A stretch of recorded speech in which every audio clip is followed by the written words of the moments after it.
Looks like we're live. Hello everyone and welcome to another Zozin session. How about that? How about that? Bet you didn't expect that shit to happen. Hello everyone. Hello Bloat. Hello Kudil. Hello everyone.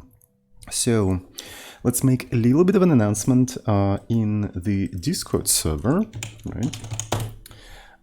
So I forgot to actually join my Discord server just a second, so I'm gonna quickly open. And what are we doing today? What's the topic for today? Oh my god, Discord is so slow, come on. It's unbelievable, like modern web in 2021. Okay, so all right, so let's make a little bit of announcement. And what are we doing today? We are continuing to programming a compiler, right? And specifically today we're going to be working on procedures. So I'm going to get into that a little bit like in a second, because I need to like prepare the message. Red circle live on Twitch, right? So that's what we're doing today. I'm gonna give the link to the channel, twitch.tv/zodding, and let's do a ping. Everyone is pinged. There you go. Alrighty. So yeah, today, as already mentioned, we continue developing our compiler. You can find the source code of this compiler in the chat if you're watching live, or if you're watching on YouTube, you can find this thing in the description. So yeah, I think the time has come to finally add procedures to our language. Yes, we've been developing that language for almost like a month, or more than a month, and we still don't have procedures, because you don't really need procedures to like develop simple programs. Gamma Lazy, thank you so much for a Twitch Prime subscription, your first subscription, by the way. Thank you, and welcome to Epic Porth Club. So we didn't have any procedures, but we do have some macros, right? So if you take a look at the standard library, right, so we have a bunch of macros that sort of act like procedures. And you wouldn't really notice any difference if this was a procedure, right? So it's just macro is a sequence of instructions, procedure is a sequence of instructions. And what's the difference between the macro and procedure? Well, macro is always inlined, right? So when you use, put D, which is a macro, it will basically expand to the sequence of these instructions every time you use put D. In case of a procedure, you would probably have like a single instance of these instructions, and every time you use put D, instead of expanding, it will jump to this place, execute these instructions, and then at the end it will jump back. Right, so I didn't want to implement procedures because I thought that it might be difficult to implement, and I didn't want to implement any complicated features until I implemented like self-hosting, because if I will make too complicated language, it will be difficult to rewrite that language in itself. You see what I mean? So, and I didn't want to do that. But recently I actually faced a very interesting problem, right? So here is the Porth, right? You can see this thing is here. So Porth is in progress rewrite of porth.py in Porth itself, right? So we're literally just rewriting Porth in itself, and it's going quite well, actually. Believe it or not, it's going quite well. So you can have a program. Let's take a look, something like foo Porth, a very simple program, 34, 35. You can sum up two numbers and you can print them. Right, so, and you can try to compile it with the original Porth compiler. So something like this, it will work. You can run it. It will also work. You also can do a simulation, which does not compile anything. It just interprets this thing, and everything seems to be working. If you compile Porth, right, you will get a native executable that can also compile this program foo, right? Something is kind of fishy. Yeah, so it compiled it, but it actually spit out the assembly. So recently I implemented so it will save the assembly to a separate file and then compile it with external NASM, but I think I forgot to fetch the latest changes. So let's actually fetch the latest changes super quick. All right. So merge origin master. There we go. So let's actually try to recompile Porth once again. Right, so as you can see, yeah, there we go. Now I can provide the file like so. And as you can see, yeah, it basically generated assembly as well. Run NASM, run LD, and then created executable and also run that executable. So now you can pretty much just switch between Porth that is native and Porth that is, you know, Python Porth. So, and in Porth, you can also simulate this thing, right? So as you can see, everything is working fine. No -r flag yet. Yes, no -r flag. But it's like a trivial thing to implement, so I didn't want to waste too much time on it. So here is the thing. Look at the size of the assembly for Porth compiler. It's a 1/2 MB. And this is a very simple compiler, to be fair. It is, in fact, a very simple compiler. And the size of the assembly, it's not that much, but compared to what it's doing, it's kind of like too much, in my opinion. Right, and the final like size of the native executable is 283 kilobytes. So here's the thing. My hypothesis is like why this happens is because of all of the macros, right? So macros are basically inline functions, and in the compiler we have pretty big macros. I think like one of the big macros that we have is parse file path into ops. So what it does, it takes a file and parses it into a sequence of operations that can be then compiled or interpreted, right? So if we take a look at this macro, right? So this is the size of the macro. So we open files, do a map, then do iteration, and when we encounter unknown tokens, we translate them to operations. An interesting thing about this specific macro is that it's used 1, 2, 3 times throughout the code base, and every time the entire body of this macro is copy-pasted 3 times. On top of that, within that macro, we use other macros, right? So we use such macros as push op, which is also expanded into more things, and we have other macros, and as you can see, you have like this combinatorial explosion. Right, and the more we're going to develop this thing, the worse the situation will become. Right, so I want you to just quickly implement macros and don't worry about anything, but I can see now that they introduce some problems. If these things were prestigious, I think this wouldn't be that much of a problem. I can even demonstrate you. Let's actually remove one instance of this macro, parse file path, right? So the size of assembly right now is 1/2 MB. So I'm going to recompile the compiler. There we go. And the size dropped by 100 kilobyte. That single macro call, that single macro expansion costed 100 kilobytes. A single macro expansion. So, and we can actually comment out more, right? So, and try to recompile it even more. And it's another 100 kilobyte. Again, in 2021, 100 kilobyte is nothing, right? I do realize that. I do understand that memory is cheap, just buy more RAM, just buy more SSD, lol. I do understand that, okay? But what I'm saying is, compared to what the program is doing, and it's doing almost nothing actually, compared to what it's doing, it's kind of too much, it's kind of an overkill. You see? So everything is relative, right? So even though I do understand lol, buy more memory, compared to what it's doing, it's kind of a waste. Right, and and this is something that I want to fix. So, and one of the ways to fix that is to actually not use macros and use procedures, right? Instead of expanding that into sequence of operations, just like jump to the place where those operations happen and then just at the end jump back. So I didn't want to implement that because I thought it will require restructuring the whole compiler. Right, it will require restructuring the whole compiler because now what you have to do, our compiler is like a single path compiler, single pass, not path, pass. So it's essentially just goes through the entire source code once, and it gathers enough information to just generate the final program. So what I thought is that if I will start introduce procedures, right? So instead of macro, this is procedure. I'll have to implement 2 pass compiler. right? Because first I will have to collect all of the procedures.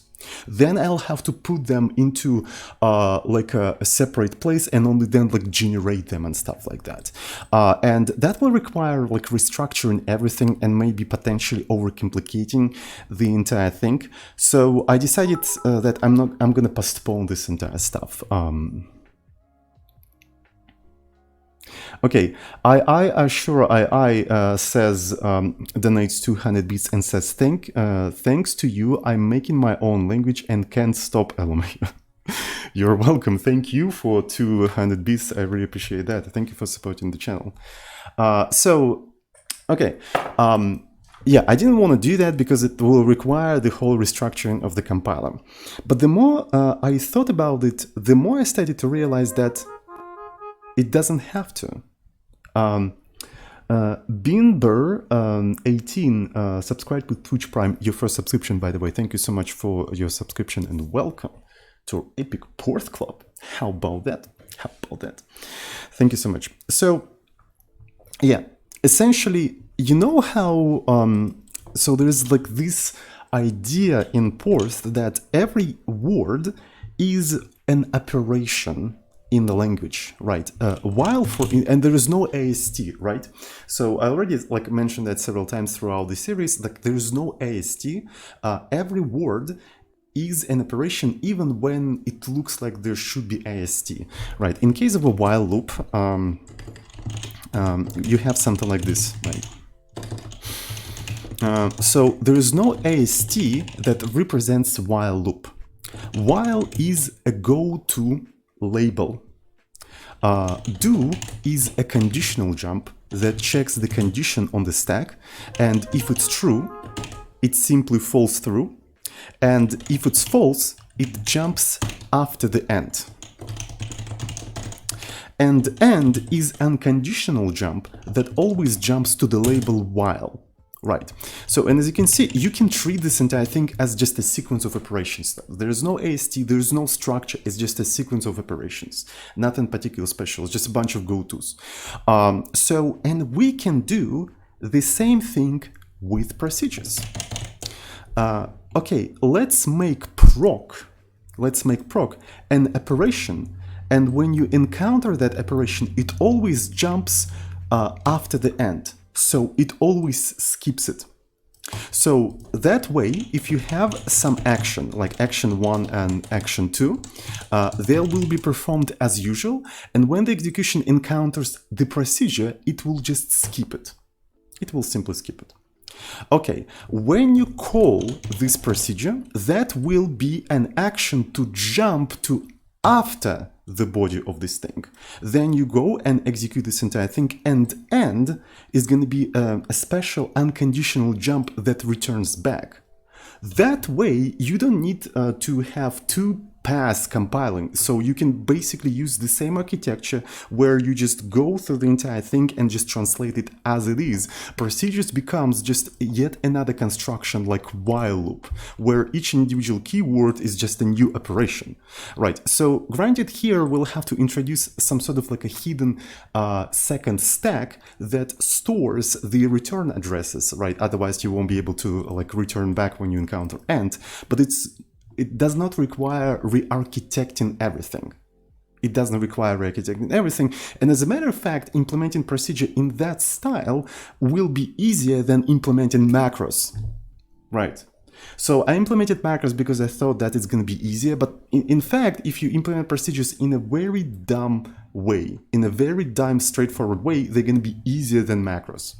Actually.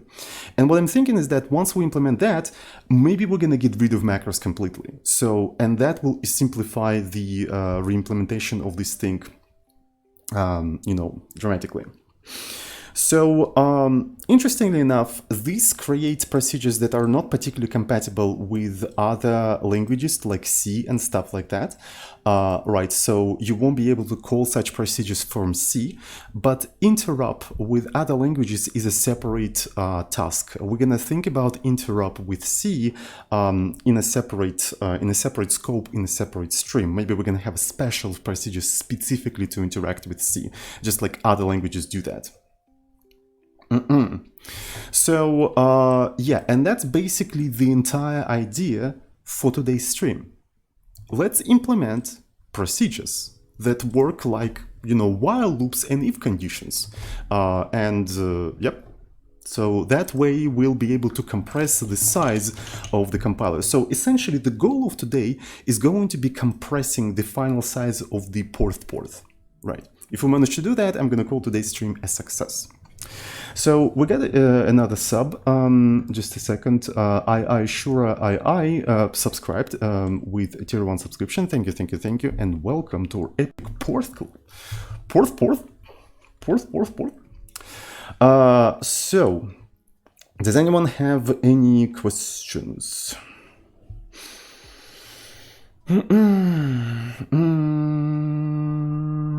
Why would macros be difficult to implement in Porth compiler version? They wouldn't be, it's just procedures would be easier. Because in case of a macros, you have to store the macros as a sequence of instructions, and in case of procedures, you don't. It's not difficult, it's just like slightly more difficult than procedures, right? Everything is relative, right? Everything is relative. Lori Master, thank you so much for 26 months of Twitch Prime subscription. Thank you. How does original Porth handle procedures? I have no idea. Honestly, I have no idea. I never programmed in Porth. Here's the thing. This is something that is said like up front in a README. Porth is like Porth, but written in Python.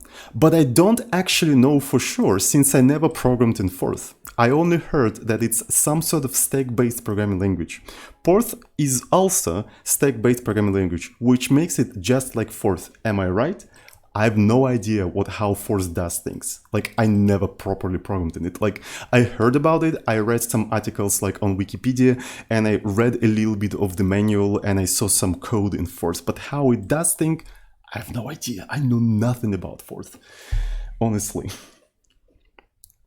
So, so what's interesting is that I'm not going to remove macros from the Python version of the compiler.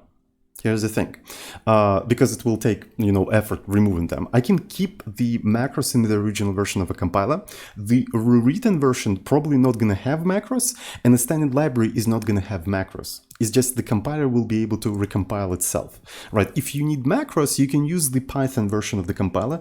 Plus, in the future, once we did the self-hosting, I'm going to bring the macros back into the compiler, right? So it's just like, for me, the most priority thing is to have self-hosting, right? And I will take everything to simplify that task, right? If that requires removing the macros, sure, I will remove the macros until I achieve self-hosting, and once we're self-hosted, I can bring them back, right? So this is like the highest priority in here.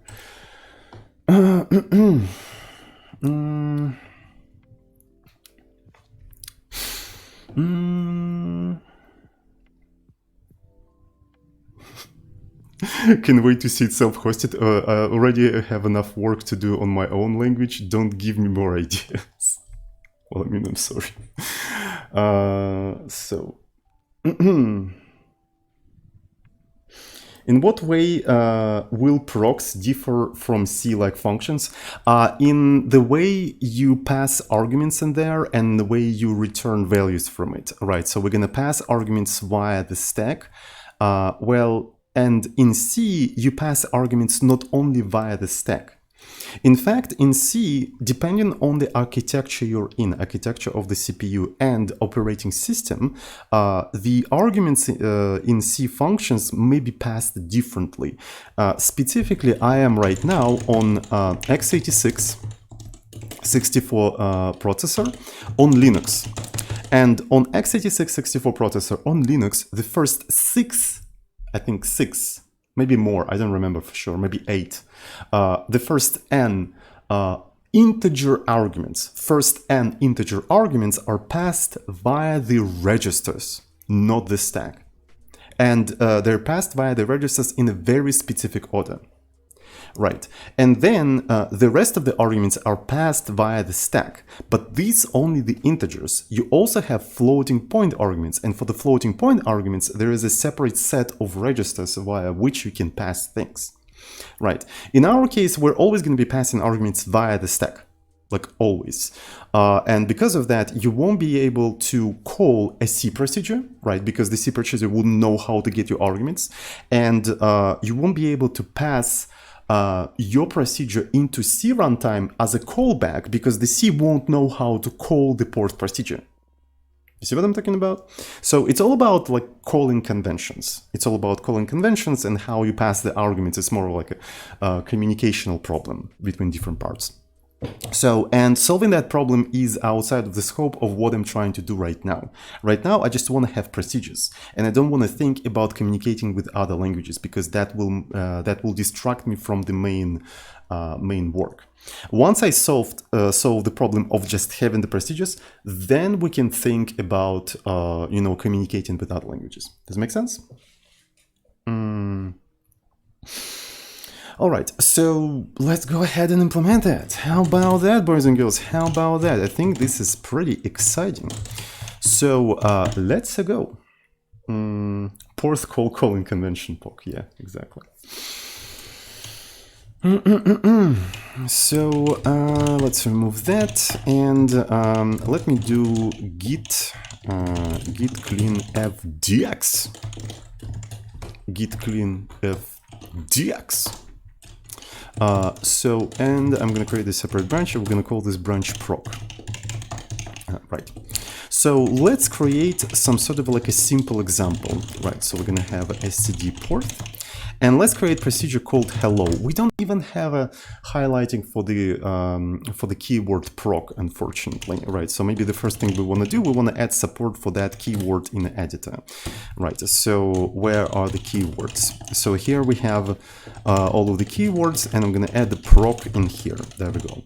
So maybe I also want to add support for the Vim.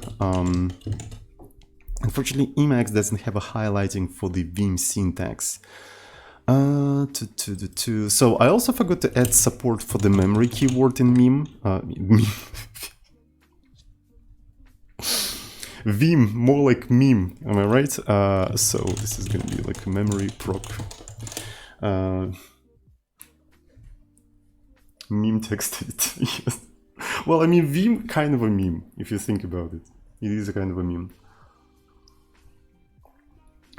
Also Memax, right? All right, so what I want to do essentially is probably like copy paste the support to my local folder where I keep custom supports for things. Right, there we go. And I'm going to restart the Emacs. I think I forgot a very important thing in here. I forgot to start TeamUX. So this is going to be sodding, and so it's called Porth, not Profan, Porth. There we go. I forgot the name of my own language. And if I open proc.porth, there we go, we have a highlighting for the proc keyword. And here I'm going to just say hello world. And it's going to be puts, and I'm going to put end in here, and I'm going to just print hello. There we go. So right now, the program is not going to compile, right? So if you try to compile this thing, as you can see, it will say unknown word proc. It doesn't even say unknown keyword because it's not even regarded as a keyword. It just says unknown word proc. I don't know anything about this thing. So the first thing we probably want to do, we want to add a new keyword to the definition, right? So we have an enumeration called keyword, right? And I'm going to literally just do this thing.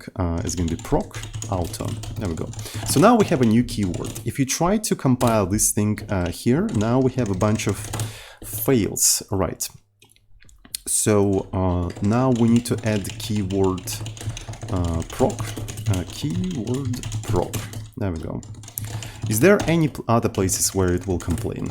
Okay, so now it is complaining in parsing, right? So it's trying to parse the keyword. So when it encounters the keyword, what it's doing, right? So in case of if it does one thing, elif, then else, then and, then while do include memory, and I think the last one is macro somewhere there. Yeah, there we go. Here is the macro, and I suppose we're gonna add the proc after the macro. So if the token value is a token value, yes, it is. It's a token value. Token value. If it's equal to keyword proc, we're gonna try to do that thing. So this is going to be assert false not implemented. There we go. So if I try to compile this entire thing, as you can see, oh, okay. Oh, yeah, this is actually pretty cool. So essentially, this is a piece of code that checks for the blocks inside of the macro definition, right? So essentially, we would be able to create macro, something like define hello, right? We'll be able to create a macro define hello. And for instance, hello is not going to exist until you actually define hello. Do we need a feature like that? Because the current state of the macros kind of suggests that you should be able to do that. Right. So, and if we go in here, for instance, where is the porth.py? If we go in here and just add this keyword in here, you will be able to do that for whatever reason, right? Oh my God, good Duke, thank you so much for 27 months of tier 2 subscription. Thank you, thank you, thank you. And welcome back to our Epic Porth Club. Thank you so much for such a long support. Thank you, thank you, thank you. That sounds like kind of useful for shrinking the stdlib procedures. You mean this thing? Probably. I mean, there's not like, it's more difficult to actually forbid doing that, so I'm gonna allow that nonetheless, right? So it's just like I need to add keyword proc in here, and there we go, it's already supported, right? I don't have to do anything. It's not like I need to like do something special to support that. I have to do something special to not support that. It's just like, it's an emergent behavior. Yeah, it's like in video games, right? So you implement a bunch of game mechanics, and the game mechanics may sometimes synergize and produce an emergent behavior that you didn't anticipate.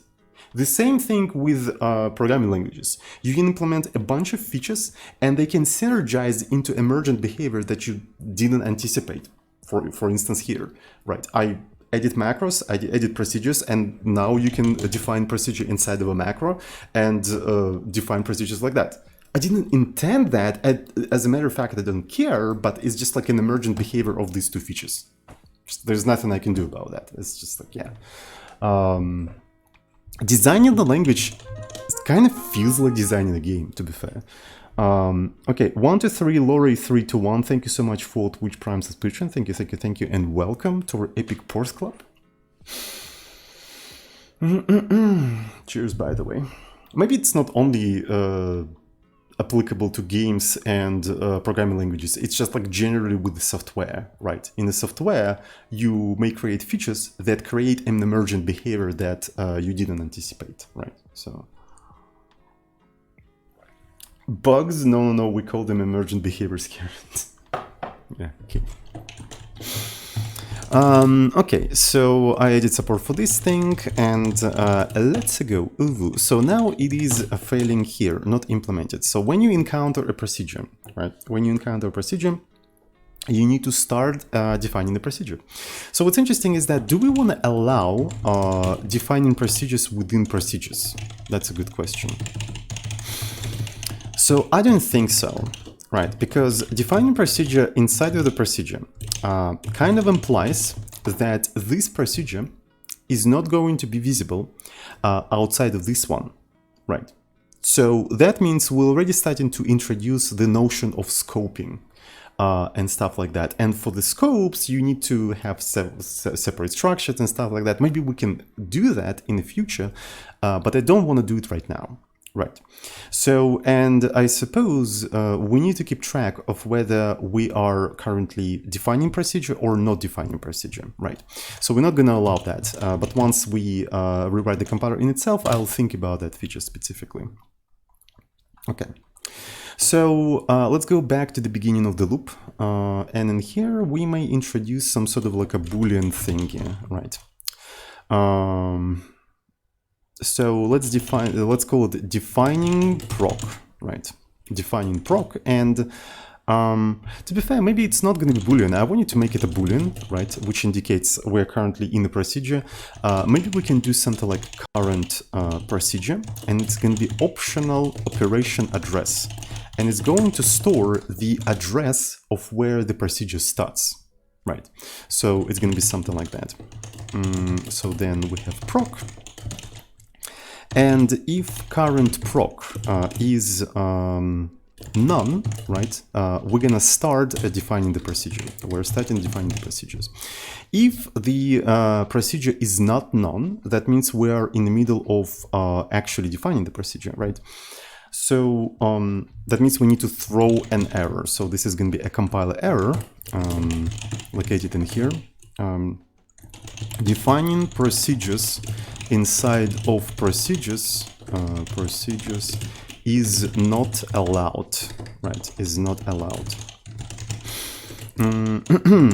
So, and in here we're gonna have something like a compiler note, and we need to find the location for this thing.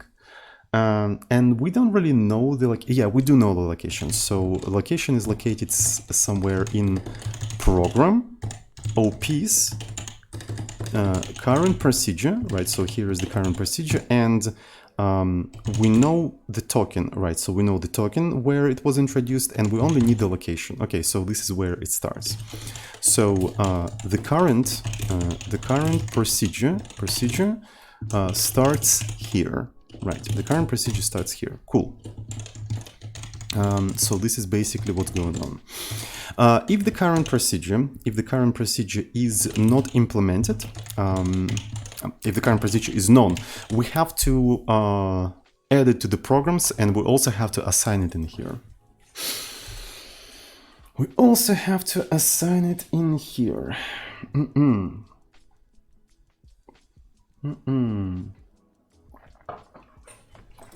Okay. So, but we only have a procedure as the keyword. We don't have a procedure as an operation. In fact, in the language, we have a like a very strict separation from what is a keyword and what is an operation of the intermediate representation. So, and we'll need to add procedures to the intermediate representation. We've got the rate from quarter 2K with 121 raiders. Hello, raiders, hello, and thank you so much for the raid. So for those who just joined, we are developing our own programming language. You can find it in here. Rutifand, thank you so much for 16 months of tier 1 subscription. Thank you, and welcome to our epic Porth club. So yeah, you can find the source code here in the chat. Just do the to-do command, and the language is actually rather interesting. And this is because it is written in Python, right? So you may say that why would you write a language in Python? Python is interpreted language, and writing a language in Python is going to be slow. But no. We're writing a compiled language. We're writing a compiler in Python. So that way the performance of the Python becomes irrelevant, because what Python's doing is generating assembly, right? So let's take a look at a simple hello world, right? So you can include the standard library. We have a standard library, and then you can say hello world, and you can print this entire thing. So this is the hello world of this language, right? And as you can see, we're using a Python script, and we are compiling the hello world. And look what it's doing. It's generating hello.asm. Then it is using nasm, which is assembly compiler, to compile the generated assembly, and then it links it into the final executable, and here you go, we have a final executable. And we can even check what it is. Just a second. So hello, and as you can see, it's a ELF 64-bit executable, and it's on top of that, it's even statically linked. It doesn't even depend on libc. Right, and if you try to run this final executable, it says hello world. So, and this compiler is written in Python. And in fact, you can write more complicated programs in it. We have a folder with examples. And these are the things you can write in it. You can write a FizzBuzz, and you can, I think the most complicated thing so far is Game of Life, which is semi-interactive. So I can try to compile this thing like so. Game of Life, Porth, there we go. And if I try to run, it works like this. So this is this thing that is written in language that is compiled by Python script. Think about it. And this is, yet again, static native executable that doesn't even depend on libc. Was generated by a Python script. Right. Generated by a Python script. So, and right now we are working on making this compiler self-hosted. We are rewriting the compiler in itself, so we can finally get rid of Python script. So we're using Python only as an initial like bootstrap. Once the language is mature enough, we will rewrite it in itself, and it's going to be like its own self-host native thing. And the special thing about this language is that it's a stack-oriented concatenative language, just like Forth. If you never heard about Forth, I really recommend you to check it out. So this is a Forth language. Yeah.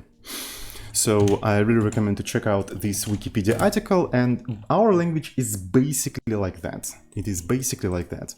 So, and the point of the of this kind of language is that if you want to sum up two numbers, right, you don't do it like that. You're supposed to use a reversed Polish notation. So you do it like this, right? So essentially, you push 1 onto the stack, you push 2 onto the stack, then you do plus, and that takes 2 elements on top of the stack and sums them up and put them back on the stack. Right, so, and here, for instance, I push a string onto the stack, and then I do puts, which takes the top element on the stack and just prints it, and the top element here is a string. So yeah, that's basically the language. And more complicated programs in that language look roughly like this, right? So this is how they look like. So Yusu.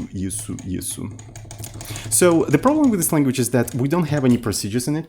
Right, we have macros that allow you to define words which expand into a sequence of tokens, but that created a huge problem once we started to rewrite the language in itself, because the language became really over bloated because of all of the macro inlining.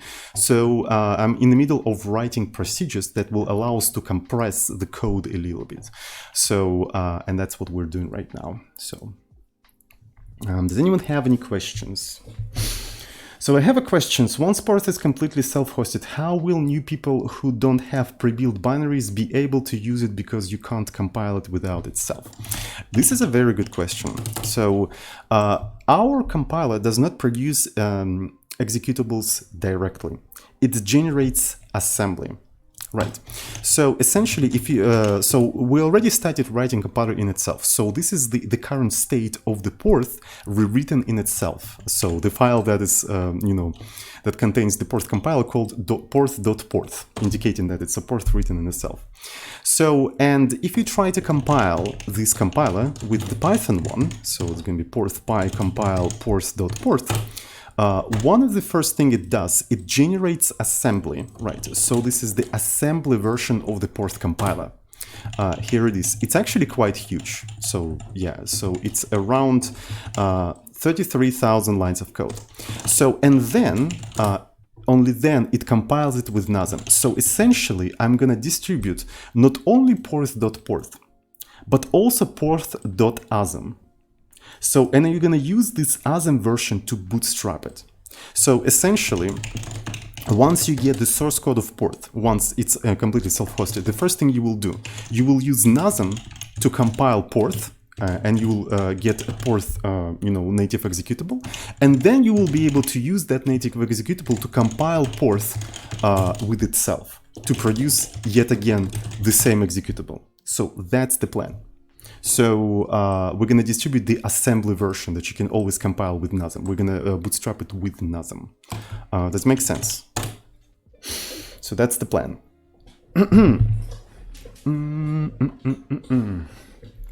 Does anyone have any other questions? Porth.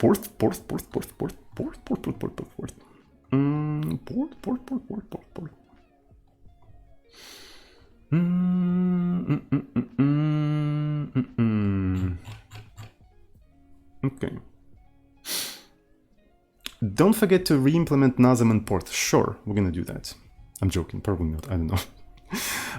Wouldn't bootstrapping with Python be nicer since you don't need to distribute ASM for every arch, but you do need to distribute Python with every arch. And to be fair, if you compare the size of Python and the size of Nasm, I think Nasm is actually smaller. So, I don't know.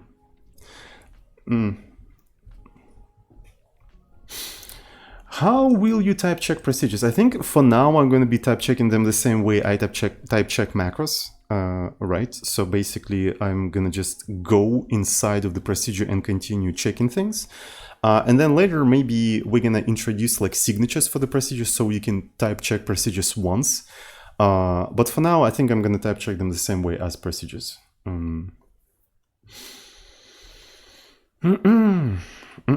Polish is probably easier for parsing, but is it easier for humans? When you get used to it, it's actually pretty easy. So you can basically use a Rust argument in here. It's not shit, you just have to get used to it.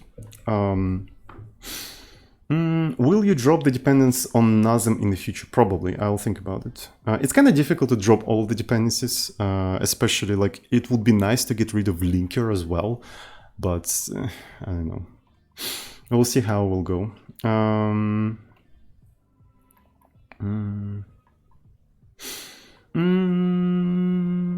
Any idea how easy it is to port this to things like LLVM, intermediate language?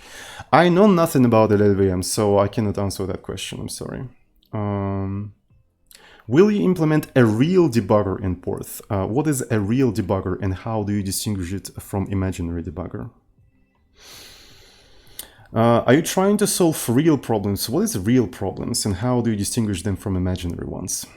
Do you have any idea about optimizations? I have a couple of ideas. I do have plans on implementing at least constant folding. And we'll see how it goes.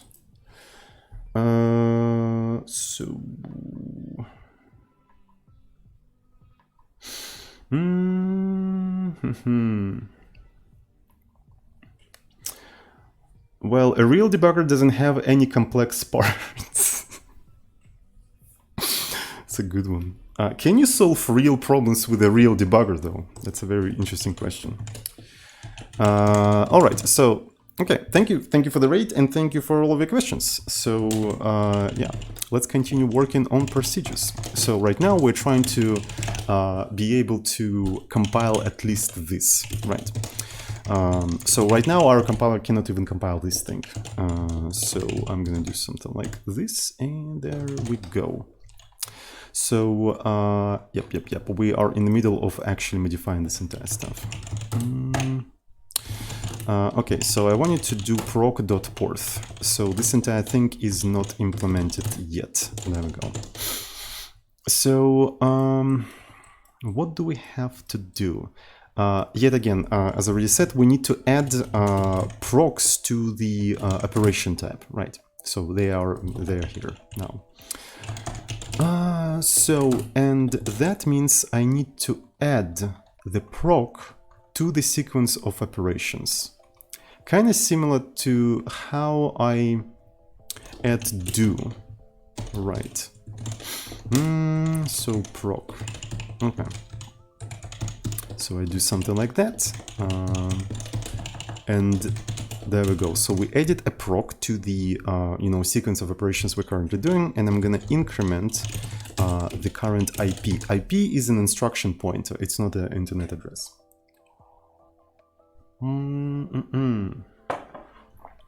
All right. And on top of that, I suppose the current procedure, right? The current procedure, current proc, will become just IP, right? It will become just IP because this is where it is located. On top of that, since proc is just like while loops and stuff like that, it is a block construction. We have a special stack for keeping track of them. Yeah, there we go. So essentially, when we're trying to parse something like while loops, right? So while, true, do, body, and end, we push these things onto the special block stack.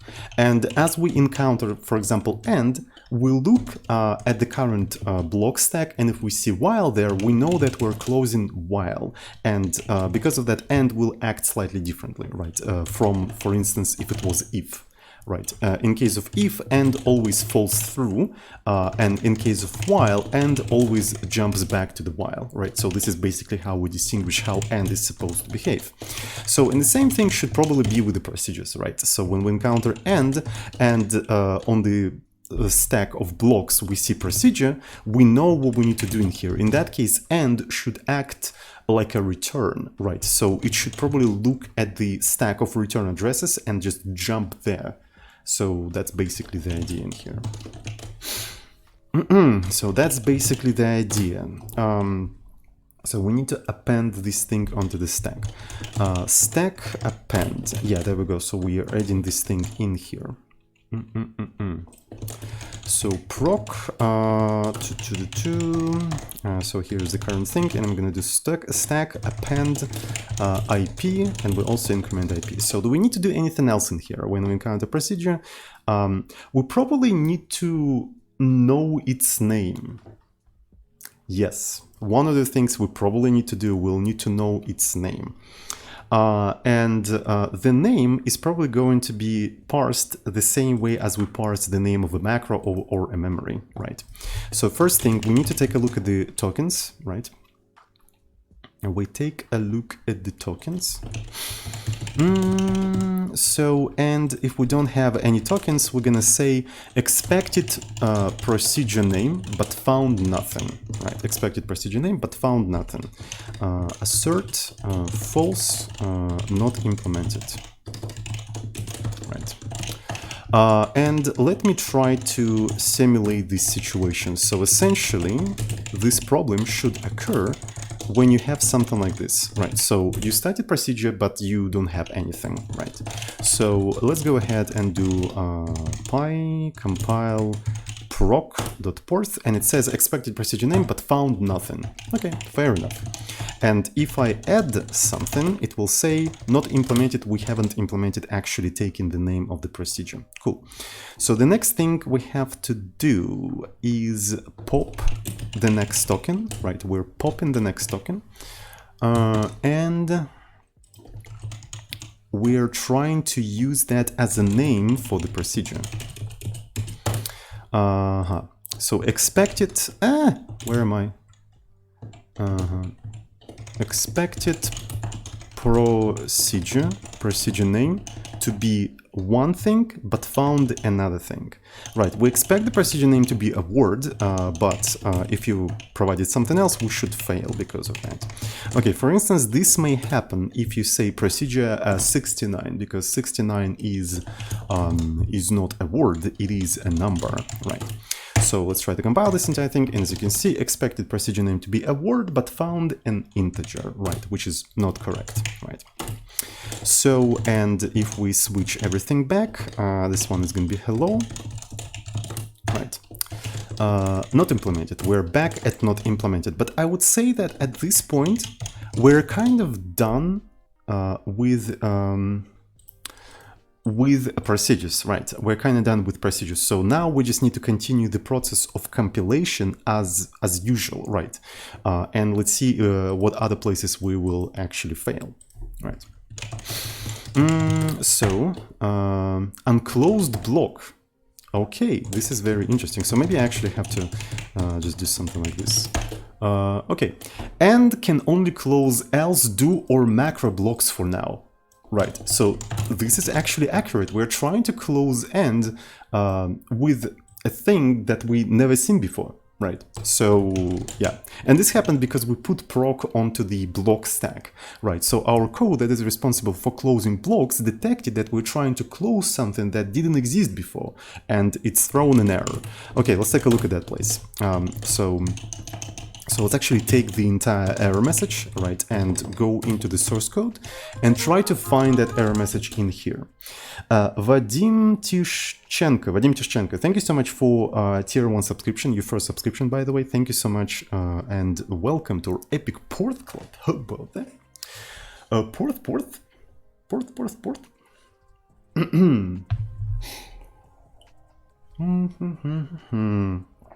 People are asking about my setup. I can give you no fetch if you want. So screenshot that. So this is my setup. Mad I subscribed with Twitch Prime. Thank you so much for your first subscription, and welcome to our epic Porth club. How about that? So it's a very old laptop, actually. It's a very old laptop with a very old Debian. How am I doing? I'm doing well, I think. I'm pretty sure. Okay. So let's continue. So did I find the place where we have this entire thing? I think I did. Okay, here we go. So end can only close else, do, or macro blocks. I think we have to change that. Now it should be able to close macro or proc blocks. You can close else, do, macro, or proc. So, and in here, oh, this is very interesting. So else, do, it doesn't close do, it's only else do, macro. Why don't we have a macro in here? Oh, because macro is actually handling end by itself. Okay, that makes sense. Okay, so we say that macro can be closed by end, but we don't handle end in here. And the reason is because macro is just handled in a different place, right? So they have their own way of handling ends. And this thing is like a special thing. Okay, so program ops block IP type. OP type.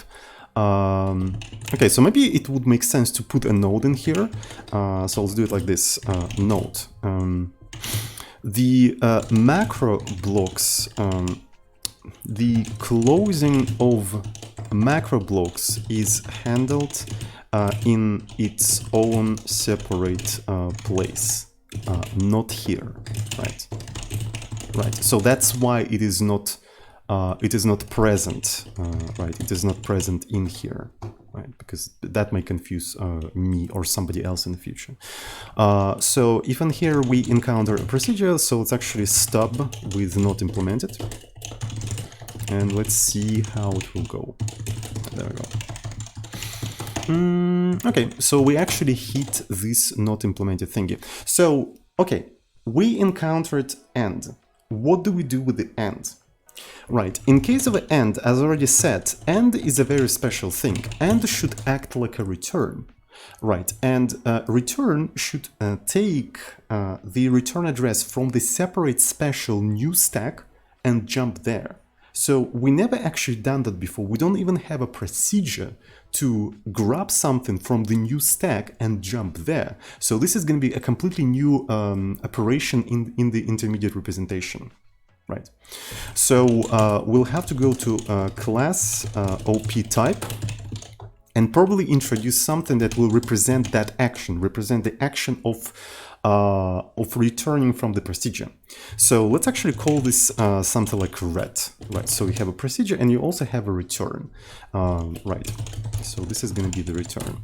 All right. So and once we encounter that thing, we just have to add a return to the program, right? So this is going to program ops, and we need to do append, right? So we do append. Do we even do append? This one is pretty. Shit. Okay, so this entire thing automatically adds end it automatically adds end without considering that some of these blocks may not want to add end. So one of the things we probably want to do in here is to actually, I don't know, maybe move this thing to here, right? So we add new thing in here, and then we probably want to put IP+1 in here. Right, so and in here we're gonna do something like, yeah, okay, so that's probably fine. That is probably fine for now, because for the for this branch we'll have to add a return, right? So instead of end, we have to add return, and in here I'm gonna just do IP+1. So maybe it would make sense to move IP+1 outside of this entire thing, right? So, and maybe that's precisely what I'm gonna do. Let's actually move it outside. Hopefully that will not break anything. Okay, so that way I don't have to do that, I don't have to do that. And yes. So maybe we can completely get rid of this IP variable. It's kind of a leftover from the very old days of development, but I'm actually kind of scared to get rid of it, because instead of IP+1 we could just take the length of the ops. Right, because IP+1 kind of represents that, but I'm not 100% sure if I can just like easily remove all of that. So, okay, this looks fine, and I don't think anything else is needed in here. I don't think so. Right, so let's continue the execution. Okay, unknown word hello. Now we're talking. Holy shit, it successfully parsed this entire thing. Fuck, this is so cool. This is so cool.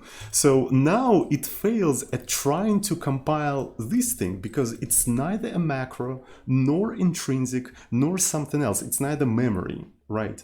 So it's never seen that word before because like we managed to compile this thing, but we don't know what it is, right? So can we actually build a control flow graph? So we cannot even do that, right? So first we have to do something about unknown word in here.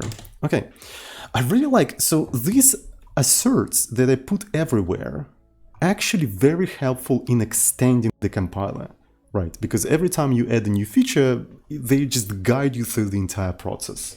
So this is so useful, especially for such a dynamic language like Python. Right, so the entire thing just guides you. And in that case, I don't even have to think too much on how to develop the feature.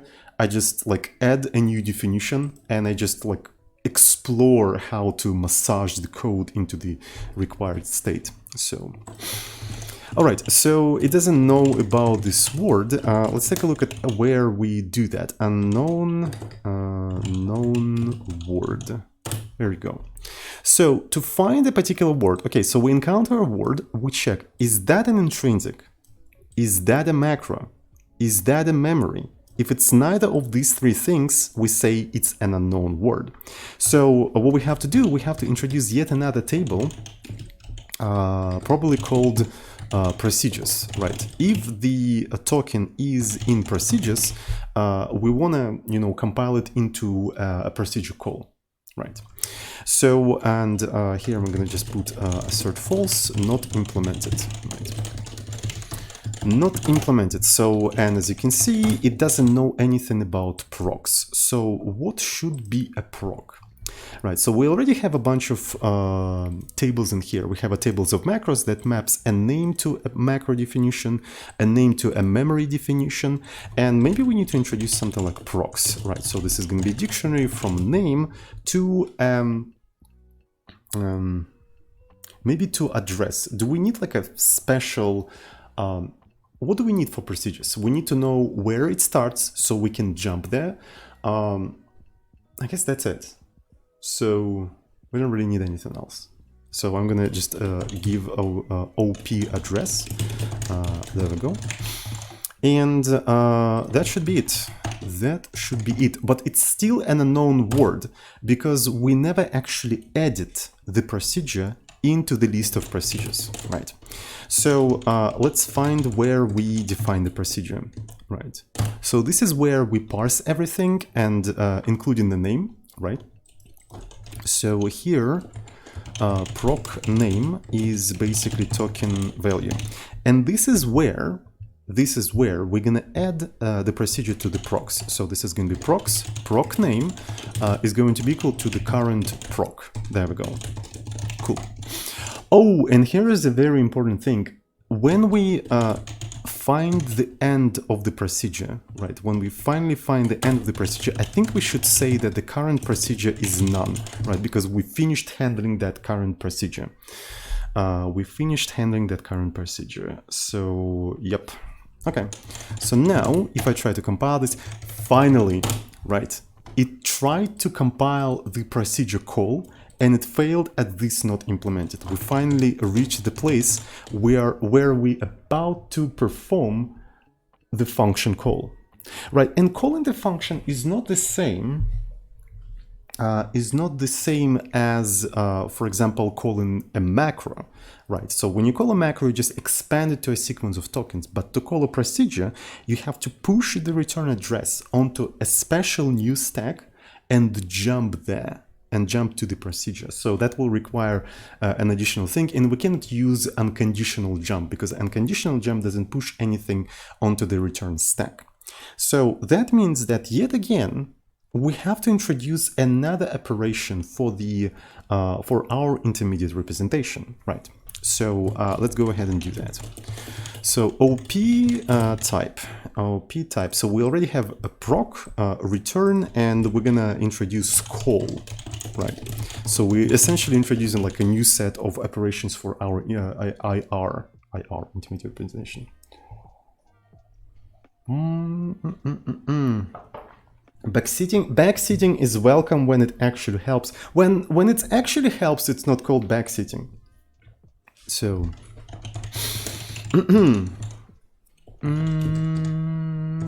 it's like it's the same as with information, right? Information is the data that reduces uncertainty. If the data does not reduce uncertainty, it's not information. The same with backseating. If it's helpful, it's not backseating.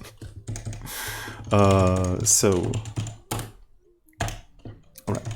So not implemented, and this is what we're gonna do in here. So what we need to do, we just need to do program ops append op star over. Thank you so much for 7 months of tier 1 subscription. Thank you, and welcome to Epic Porth Club. Thank you so much. Really appreciate it. OP type, and here we're gonna have a call, right? So the call was introduced in here, and what do we call? We're gonna actually call.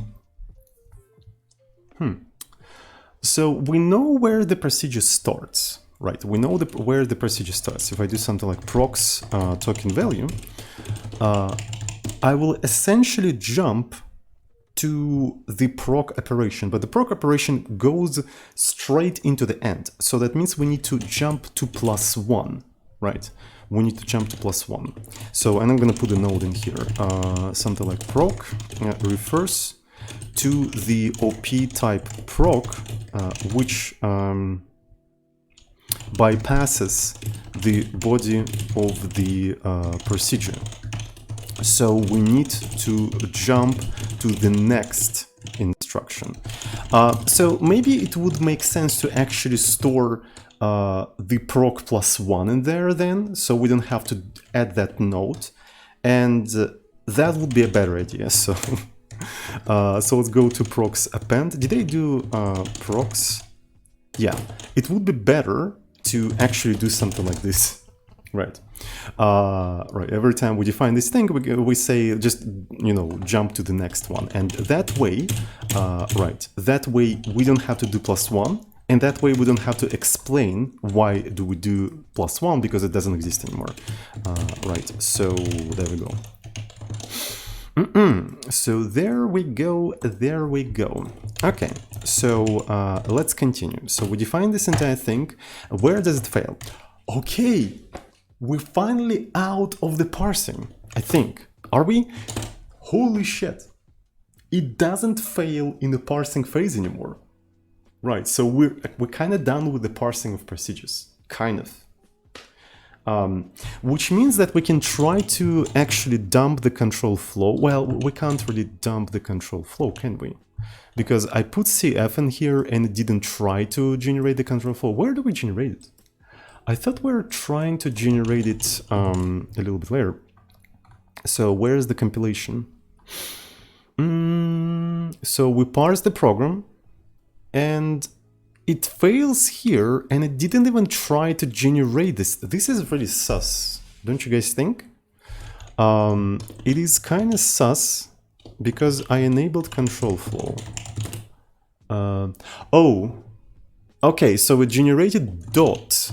It generated dot, but did it create SVG? I think it didn't create SVG for whatever reason.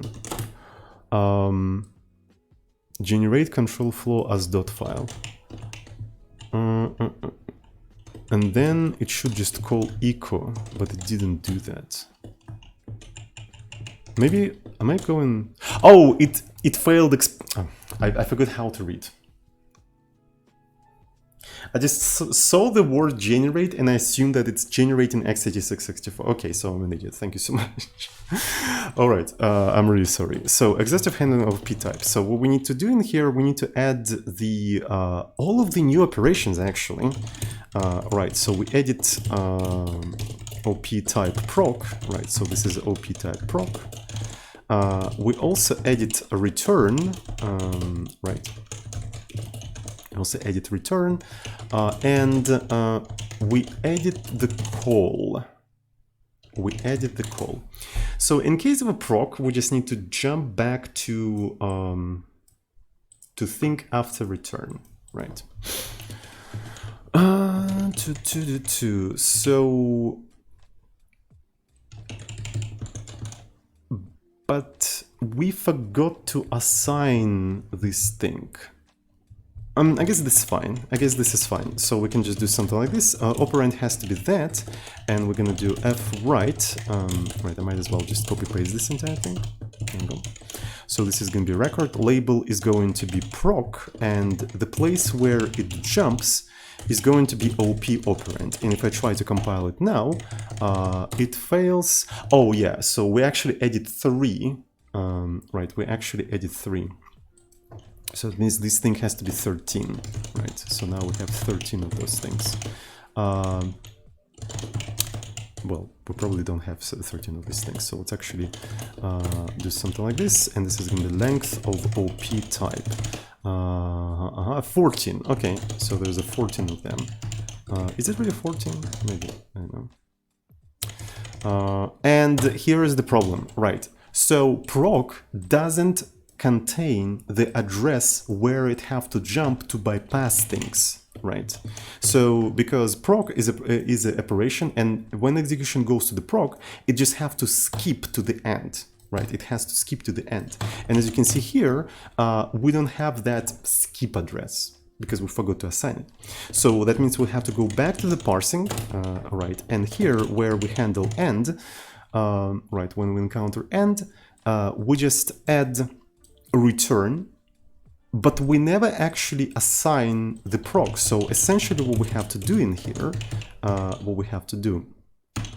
is take this block and take its operand and assign IP+1. There we go. So yeah. And here's another assertions, and now we have assertion failed for return. So for return, it's kind of unclear how we have to return. I think, oh yeah, this one is very interesting because return, you don't know where to return at compile time, because returning is more of a runtime feature, right? So that means for return, we just have to say, okay, here is a return, right? But where does it return? Nobody knows. It depends on where it was called. We can actually draw the arrows to all of the places where the function is called. But first of all, it's going to be difficult because you have to collect information about all of these things. And second of all, the graph is going to be super messy. So it would be better to just never draw that, right? So yeah, we're never going to do that. So we're going to just say that this is a return. Okay, so and here's the last thing. The last thing is call, and call just jumps to a specific address, right? It just jumps to a specific address, and let's quickly copy paste this thing. Here's the call. like almost. On top of jumping, it also manipulates the stack, but that's fine. Okay, so it generated the SVG. It cannot compile, right? So it failed at type checking. Okay. So somebody was asking how I'm gonna type check the procedures. Well, we're about to find out. We're about to find out how we're gonna type check the procedures. So let's take a look at what SVG got generated. All right, so the program looks like this, right? So here we have a program and it just prints something. I probably want to get rid of the include and puts because it introduces a lot of stuff. So let's actually print like 69, right? There we go. So that is a way simpler program, hopefully. Right, so did it generate everything? I think it in fact generated something. So let's take a look at the Chromium, and there we go. Very interesting, actually. So we have a procedure, then it goes to the call. Oh, that makes so much sense. But the call never... Yeah, I know what's going on. Yeah, I know what's going on, and it's slightly incorrect. It's just slightly incorrect. Dot. Because after the call, you jump to the procedure, but after that you have to continue. So there should be two arrows. Also to the one that is IP +1. Yes, there should be two arrows. Right, and now, there we go. So essentially, you do call, then you execute the procedure, and then you return and do halt. So to be fair, it would be kind of nice if return like showed that you return back here. But I don't know, like again, if you're gonna have a lot of calls, right? So I can actually show you what's gonna happen if you're gonna have a lot of calls. Right, so let's gonna do that, and there we go. As you can see, all of the calls go into these procedures, right? All of the calls goes into the procedure. Imagine if returns were returns and to all of these procedures, it would become even more messier, right? You see? And procedure here is basically, it indicates this is an operation that basically skips everything, right? It basically skips it. We can probably never draw proc. Maybe it would be a little bit better, but I don't know. So, yes. So it kind of like proc is not what you think it is, right? Proc is not really what you think it is. But so far, this thing makes sense. So far, this thing makes sense. I guess the main problem with confusion here is that you would probably expect to see like actual keywords in here. But the problem is that there is no too much correspondence between the keywords of the language and actual opcodes of the intermediate representation, right? So, because... I will say that. And, for instance, and else in while loop, right, is the same, pretty much the same opcode because it's unconditional jump. So, yeah. This tool is more useful for the developer of the compiler rather than the user of the compiler, so I'm gonna keep it this way. But so far, so good. Okay, so far, so good, and I think we can continue the development. So let me actually remove this entire thing. So where is the proc? Where is the proc? Okay, so here is the hello, and yeah. Okay, let's try to recompile it. And now we're talking about type checking. Right, we're starting to talk about type checking.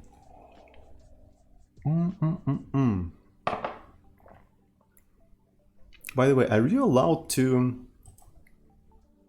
do recursive procedures?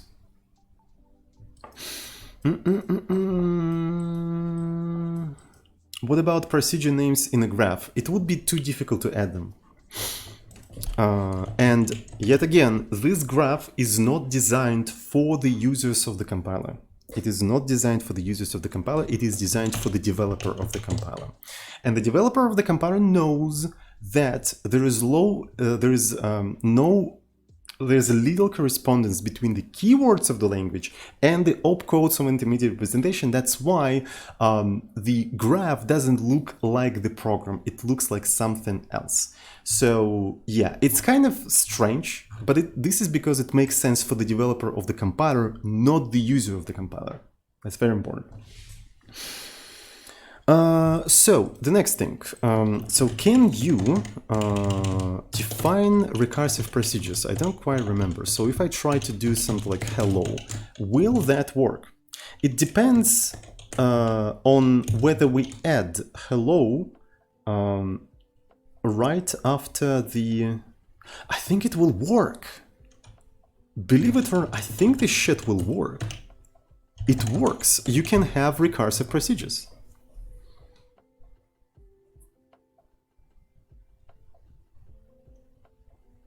So, and that means the type checker should take that into account. It must take that into account. This is very interesting. Also, what if you have, but what about, well, you cannot define mutually recursive functions, unfortunately, right now. So you can have proc world, right? And if you try to call world, right, so this is going to be 420 print, and then and you won't be able to call hello because hello is not known yet because it's a single pass compiler, right? So yeah, it says unknown hello, unless well, we're not going to actually have a forward declaration, at least for now. I think we're not going to have that, right? In any case, so the reason why I'm checking that is because I want to make sure that you know, we're not going to have infinite loops in the type checking. I'm not going to have infinite loops in the type checking. So Porth.py. You know what? I think I want to make a small break. I want to brew a cup of tea, also do some other stuff. So let's make a small break. And after the break, we're gonna try to implement type checking, or maybe not. It depends, because type checking is always pain in the ass, but we'll see. Yeah, we'll see. Okay. Okay, so for now, I think the easiest thing to do would be to just compile with unsafe mode, right? To skip all of the type checking. Right. I want to do type checking at some point, but I think it's going to be too much of a rabbit hole right now. Right, so let's just skip type checking and compile with unsafe. Unsafe basically just don't type check anything. Okay, so here we have a thing with the generate NASM. Would you look at that? And the question is, so to generate NASM, we'll have to add more stuff to the runtime, right? So we'll have to allocate a little bit more memory and stuff like that. Do I want to deal with this right now?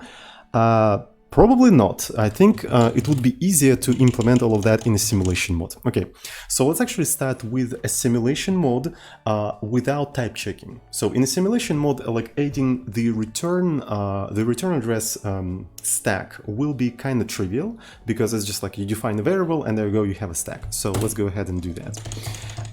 So you see, with the flags, I can actually direct the execution to different places and just choose in which order I can solve this problem. So it feels like playing like a puzzle game, right? Where I can choose what puzzles I can solve right now, right? So I have 3 puzzles right now. I can solve the type checking, the native compilation, or the emulation compilation, like the emulation. So right now I don't want to solve the type checking and compilation, so I'm going to work on emulation, right? And then once I've done that, I may go back to the compilation. So as you can see, I can choose what I can currently implement. So that's actually pretty useful. I think it's a little bit cold. I actually, on the break, I opened the window, but it's too cold right now. So I'm going to go ahead and close the window because I'm a Linux user. Haha. Haha. Very funny. Windows joke. Okay, so there you go. Here, as far as I know now, we have 14 operation codes, right? 14 operation codes, and the question is what we're doing there. So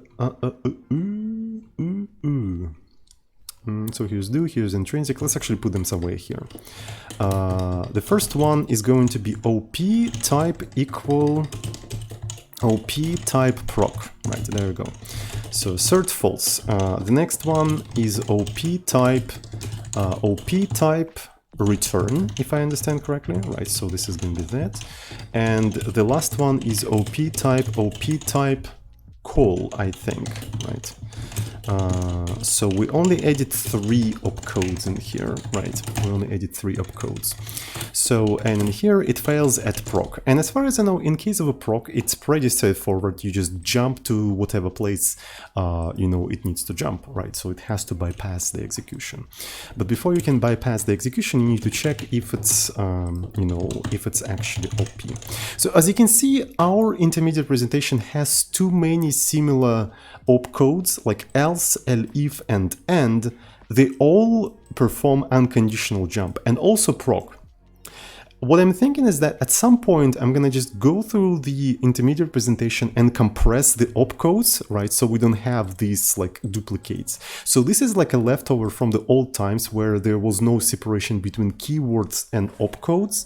Now we kind of have this separation, and this doesn't make any sense. So like different keywords should generate like similar opcodes if they act similarly, right? So yeah, we'll see how it goes. We'll see how it goes. So in case of a proc, you just jump there, right? Nothing particularly special. Okay, the next one. The next one is a call, and this one is interesting. This one is interesting. We need to create a return stack. So here we have a data stack. So, and what we need to do, we need to introduce a return stack. And return stack is going to be a list of OP addresses, right? Operation addresses. There we go. OP addresses, and if I go back in here, right, so, and when you do call, we we actually append IP+1 to the return stack. You see what we're doing here? We basically take the next address after the call and we put it into the return stack.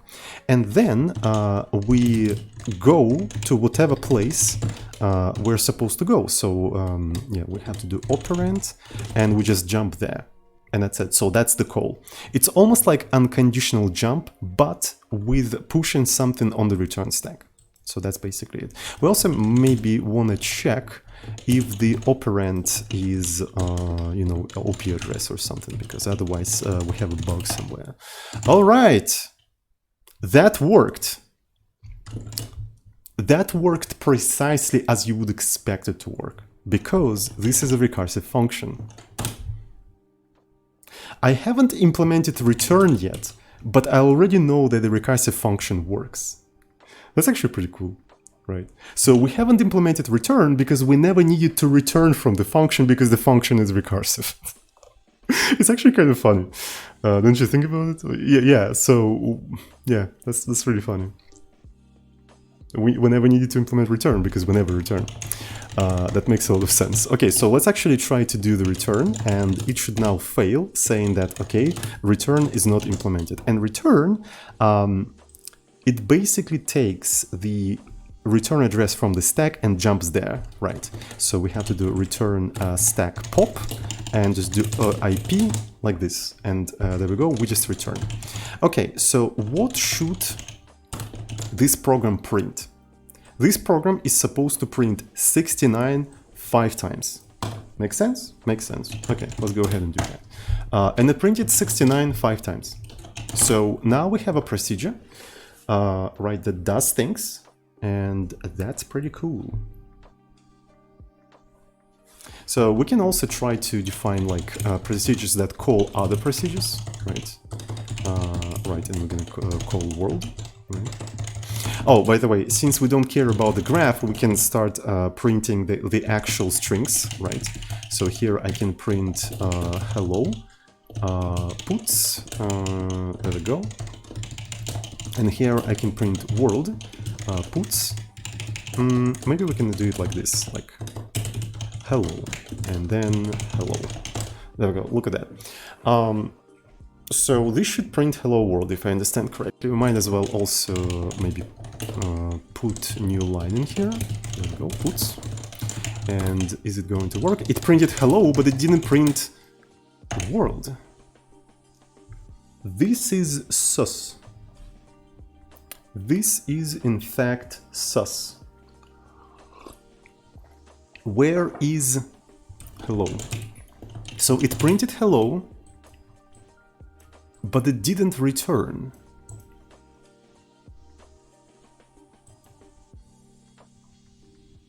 Ah, because I'm an idiot. Yes.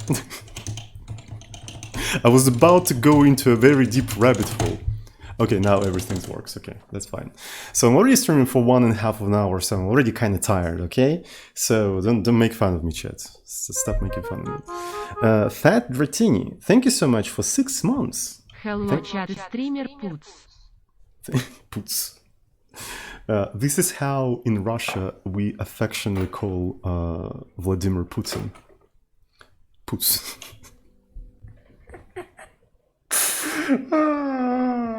If this is gonna be my last stream, you know why. So, thank you so much for 6 months of tier 1 subscription. Okay. So,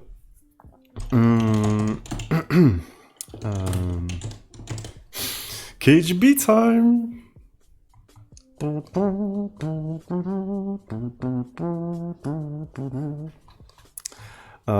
All right, the simulation seems to be working, the simulation seems to be working, but simulation is not that interesting, right? Because right now we're trying to compress the size of the compiler, right? So that's why we need to do the compilation, right? And in the compilation, as you can see, something is sus.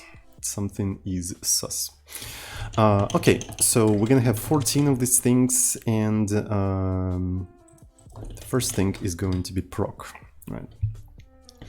Elif op type equal op type proc, right? Assert false. So I'm gonna actually do something like this. It's gonna be f op type is not implemented yet. Elif op type call, right? So we do call. Then we're gonna have return, and that's it. So we have only proc, call, and return, nothing else. Cool. Emacs is too slow. You're too slow. And of course I forgot this, the colons. There we go. So proc is not implemented. Proc is basically unconditional jump, just like end. Right, so essentially you just jump there. So I can copy paste this thing from here. So this is going to be just a proc, and we just jump in there. So nothing particularly special. Return is not implemented. This is very interesting. So I think it's trying to return, but let's go ahead and actually. So it's doing world. And then call. Why does it try to do return first and not the call first? That's what's interesting about that. So it says that it's trying to do return, but I would rather implement call first, you know? I would rather implement the call first. I know. Okay, so might as well do it like this. So that will force it to try to compile call before return. Right, there we go. So now it's trying to do the call. So as far as I know, in x86-64, you already have a call instruction, right? Which pushes the next address, the return address, on the stack and jumps whatever you tell it to jump, wherever you tell it to jump. We could use it, but unfortunately it is using the current stack. That's kind of the problem. It is using the current stack. And we're storing some shit on the current stack. So I think we'll have to allocate like a new stack, right? We'll have to allocate a new stack, and then basically switch RSP, perform the call, and then switch RSP back, right? So that's basically what we'll have to do, I think. So how x86-64 call works? x86-64 call, I just want to see what's it's doing. So the call procedure, so I suppose call is an instruction, right? So there are different calls. There's a near, relative calls, and so on and so forth. Save procedure linking information on the stack, procedure linking information on the stack, and branches to the called procedure specified using the target operand. The target operand specifies the address of the first instruction in the call. The operand can be immediate value, a general purpose register, or memory location. Okay, so let's see. So where is the data? Where is the data section? Or rather BSS section. I think we can put that on the BSS section. So here is the memory. And maybe somewhere here, we're going to allocate a return stack, right? So ret stack. And the question is, what's going to be the size of the return stack? What's going to be the size of the return stack? Maybe we're gonna just allocate like 4 kilobytes or something. Usually it's like 4 kilobytes. UC10 subscribed with tier 1 subscription. Thank you so much for a subscription, by the way, and welcome to our epic Porth club. How about that? How about that? It's not epic. It's pretty fucking epic. So we're gonna do resb and we're gonna do things like that. So how I'm gonna do that? x86 64 ret stack capacity, right? So we're gonna have this constant in here, like x86 64 return stack capacity.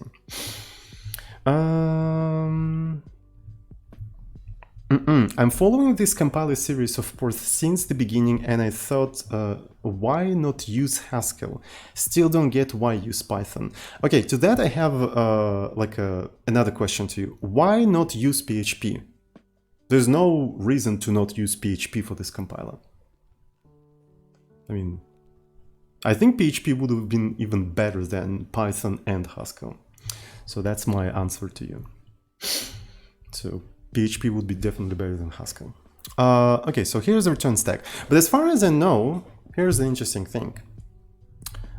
Return stack grows towards negative addresses. So that means we also need to know the return stack end, right? So we need to do something like write return stack end. And this is probably where we'll have to point RSP and then call or do something like that, right? So let me see. So do they mention something like RSP? Right. The full value of RSP is used for the offset of which the upper 32-bit undefined. I suppose that means know that when using a call gate to perform for far call to a segment, blah, blah, blah. And the default stack 64, the full value of RSP. On the new stack, the processor pushes the segment sector and the stack sector. Okay, so so it's using RSP thingy. It is using RSP. Let me take a look at x86 64 return. Right, so return from a procedure. There's over control to return address located on the top of the stack. Right, so and if you take a look at the RSP, it doesn't even mention RSP. Well, it mentions SP, and we're currently looking at x86, not 64, so there's no RSP in x86. Okay, but I mean it's like kind of symmetrical, so we can work with that. So essentially, I would presume that implementing call is as easy as just like generating call assembly, right? Out, write 1, 2, 3, 4 call address D, right? OP operand. But before you can perform the call, what you have to do is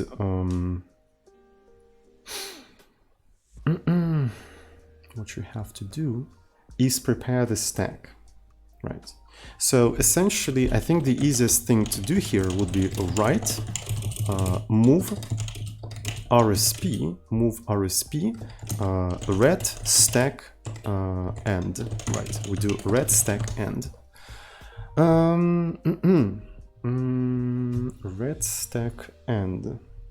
And we instantly lose information about the current stack. Though not really. We can always do something like write move rex RSP, then we move RSP here, and then we call to that procedure, right? Then we call to that procedure. And then at the beginning of that procedure, we have to restore the RSP, right? We have to restore the RSP. But we don't have a way to actually do that, right? So that means we have to inject some assembly at the beginning of the procedure, but we cannot do that because we don't have an opcode for that. We don't have an opcode for that.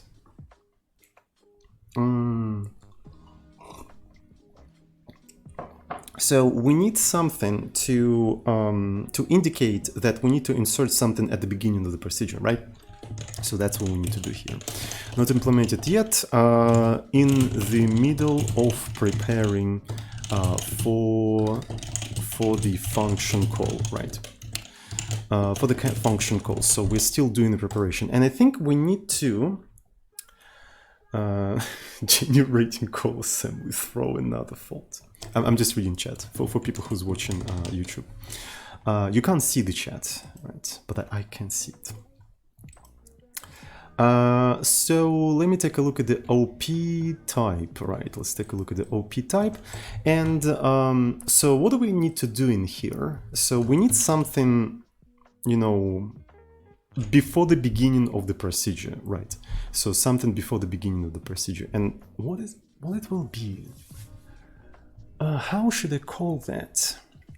I think I'm gonna call this thing skip proc.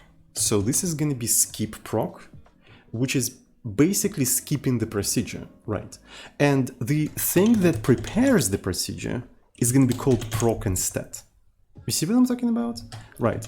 And maybe then we'll be able to actually associate the procedure name and then generate a better graph and so and stuff like that. Yeah, this is actually pretty cool. So yeah, we need additional operation like code. So let's try to compile this thing one more time, and it should fail now, right? Because it doesn't know anything about proc, as you can see. So where does it fail? Okay, so this has to be something like skip proc, right? There we go. And so here is that. If this is a skip proc, I guess it's fine. Kind of strange, but all right. Skip proc. Do we have anything else? Okay, so that's fine. So, and after we finished with this thing, right? After we finished with this thing, we may wanna do something like maybe prep proc. Don't want to use the original name because it may create confusion in some other parts of the code. Okay, so we don't have exhaustive handling in here, so this is going to be 15. So it's going to be 15. So skip proc, and then we have something like elif type, op type, prep proc. Right. So this is a skip proc, and here we do something like this. Prep proc. So when we're preparing everything, I don't think we need to do anything with the operands, right? So let's just go ahead and put an assertion here. Right, so here is an assertion. So it's still failing. Okay. All right. So not implemented yet. So we move for X, then we do RSP. Nokorot, thank you so much for tier 1 subscription. Thank you, and welcome to our Epic Porth Club. Welcome.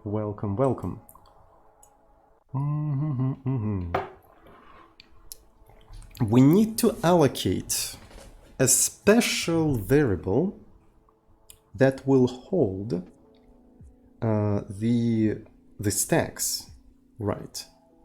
We need to allocate a special variable that will hold the current stacks and stuff like that.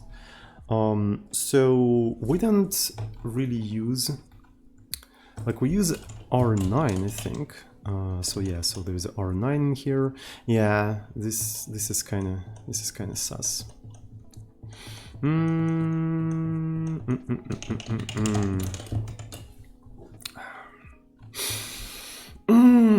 A little bit tired already.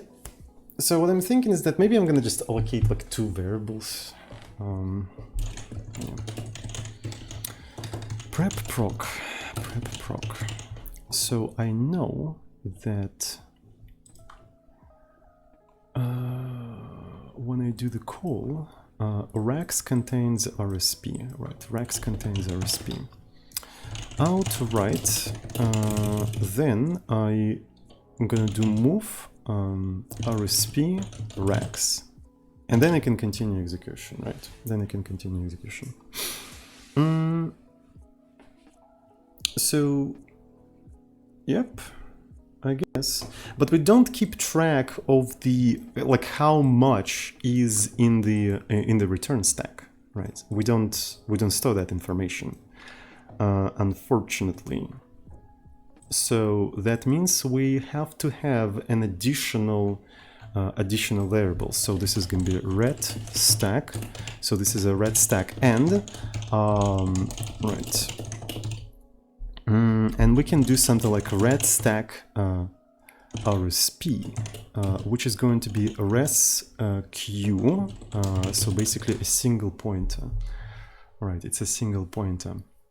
What's interesting is that, yeah, we can probably have an initialization, if you know what I'm talking about, right? Some sort of initialization at the beginning of the application, right? So here, as you can see, we move the current RSP to args pointer, indicating that this is where like it starts. And on top of that, we can just do something like this. I'm gonna move, and I don't think I can do that quite easily, right? So what I have to do, I will have to move Rax ret stack end, right? So this is the like where the ret stack begins, and then right. So this is going to be something like this. Move ret stack RSP, ret stack RSP Rax. There we go. Okay, so here we initialized args pointer. It is very important to have an access to the arguments, and we also save ret stack RSP. Hopefully I didn't make any significant mistakes in here, right? So here's end, and then I just save this entire thing in here. Okay, so when I need to perform the call, right? When I need to perform the call, I save RSP into Rax, into like intermediate thing. Then I assign not a ret stack end, but rather ret stack RSP, right? It's a ret stack RSP. There we go. Then we perform the call, and when we are about to perform the like preparation for the procedure, we need to save a ret stack RSP like so, and then maybe restore, like not maybe but 100% restore the RSP from Rax. There we go. So that's how I see that. That's how I see that. So this is gonna be like that. Okay, that's cool. At least for now.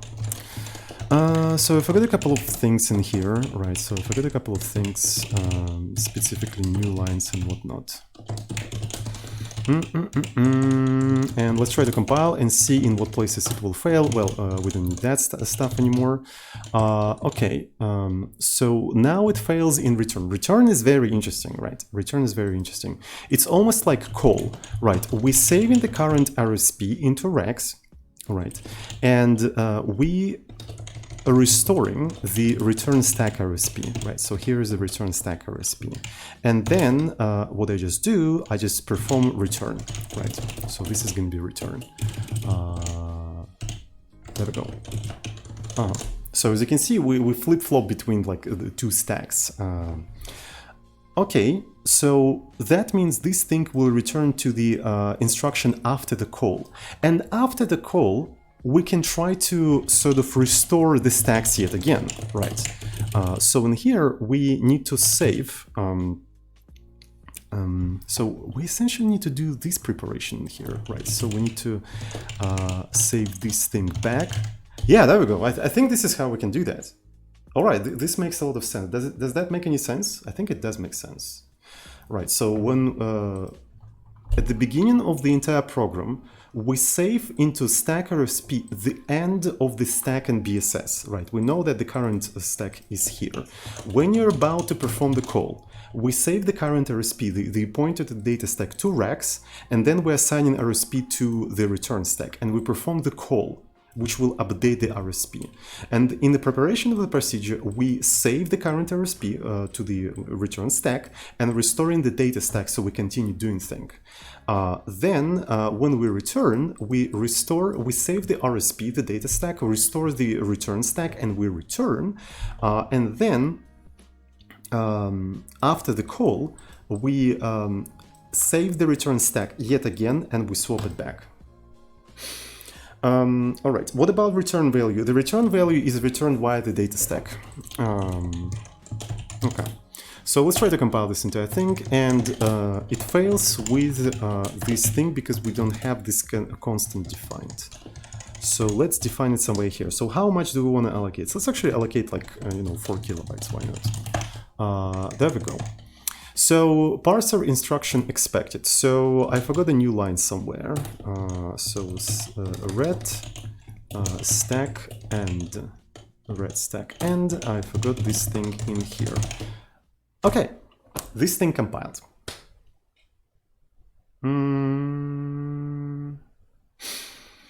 This thing compiled. So let's actually try to simplify the procedure in here. So let's make simply, 69 print, and let's call hello. So let's make this entire thing as simple and dumb as possible, right? So let's try to compile it. Okay, it seems to be compiled. And let's take a look at the proc assembly, right? So the proc assembly should be simple and small, right? So this is the entire generated assembly of that program, excluding the print, right? Excluding the print. So first thing we do in here, we're just preparing everything. So here is the skip procedure, which skips to address 4, right? We're skipping to address 4. That makes sense. We're about to prepare this thing. Then we call the procedure at call 1. Then we push 69 onto the stack. Then we print this thing. And then we return basically back. And I suppose it would return back in here. And so far, so good. So far it generated assembly that I expected it would generate. Return stack and mem label the same location. Yes, it is true they have the same location. Won't the top of the stack and the first byte on the mem be the same? Probably. I would assume that the first thing that RSP does, it decrements RSP and then pushes something in there. I think that's the first thing it will do. And that way it probably won't touch the memory, but we can always check that with the debugger. If it will try to touch the mem, it will fail with segmentation fault, right? And we will notice that immediately, hopefully. Make sense? I think it makes sense. Alrighty, so enough of the stalling, let's try to run this thing. It printed 69 and segfaulted. Ah! So precisely what I predicted, right? So that's, well, what you predicted. Well, I also predicted that. Okay, so if I try to do something like for 20 print, and it should first print for 20, and then it should print 69, right? So that's what it should do. And let's try to do that. It printed for 20 first, and then 69, and it failed to return, right? It failed to return. So let's try to confirm something. This is very interesting. Like, why? I guess, yeah, in case of an end, you just have to subtract like 1 from it, or one, you know, one word, and the could. So let me try the following trick. So the easiest thing in here would be to just for the return, for the end specifically, just assign resq1. All right, so we just put additional word in there, and the stack is going to be a little bit bigger, right? So essentially, so this is some sort of a stack. Okay, so and if I try to do that, it still, you know, crashes. It still crashes. So maybe we should take a look at the debugger, right? Maybe we should take a look at the debugger.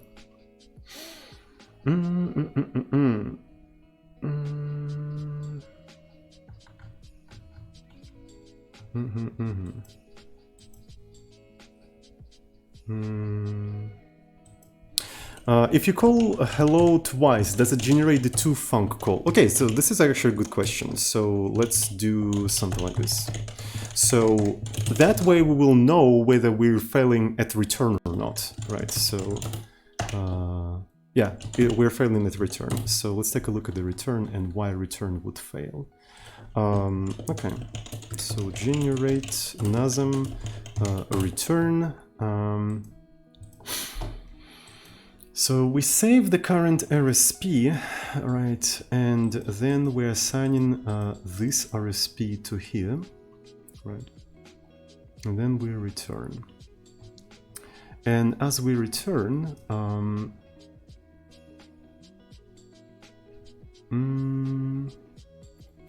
we need to save the current RSP. So I don't really know. Don't really know what's up with that. So maybe we have to go to the debugger. Let's actually start debugging things. So this is going to be proc, and let's just go and do break start. Right, so this is going to be break start. And let's just run the program and do layout assembly. Right, do layout assembly. Next instruction. So it would be nice to see what's put in the stack, but maybe it's not that important. Right, so, and we... So then we jump to address 4. So here is address 4. Layout registers. So I want to be able to see the registers. So we save RSP to Rex. Right, and where is RSP? Do we even have RSP in here? So here is the RSP. Okay, that's cool. And then we move in here, and we're calling to this procedure. So it didn't even jump properly. Oh, this is because I do NI, so I have to do step I. All right, so break start, layout assembly, layout registers, and let's just run this entire thing, and there we go. And let's step into this thing, move.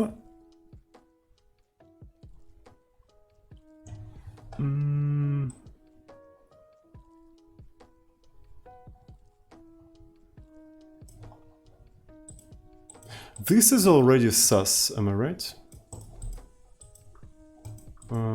So can So yeah, this is address, and this is already definitely sus. And if we take a look at the assembly in here, right. So skip procedure.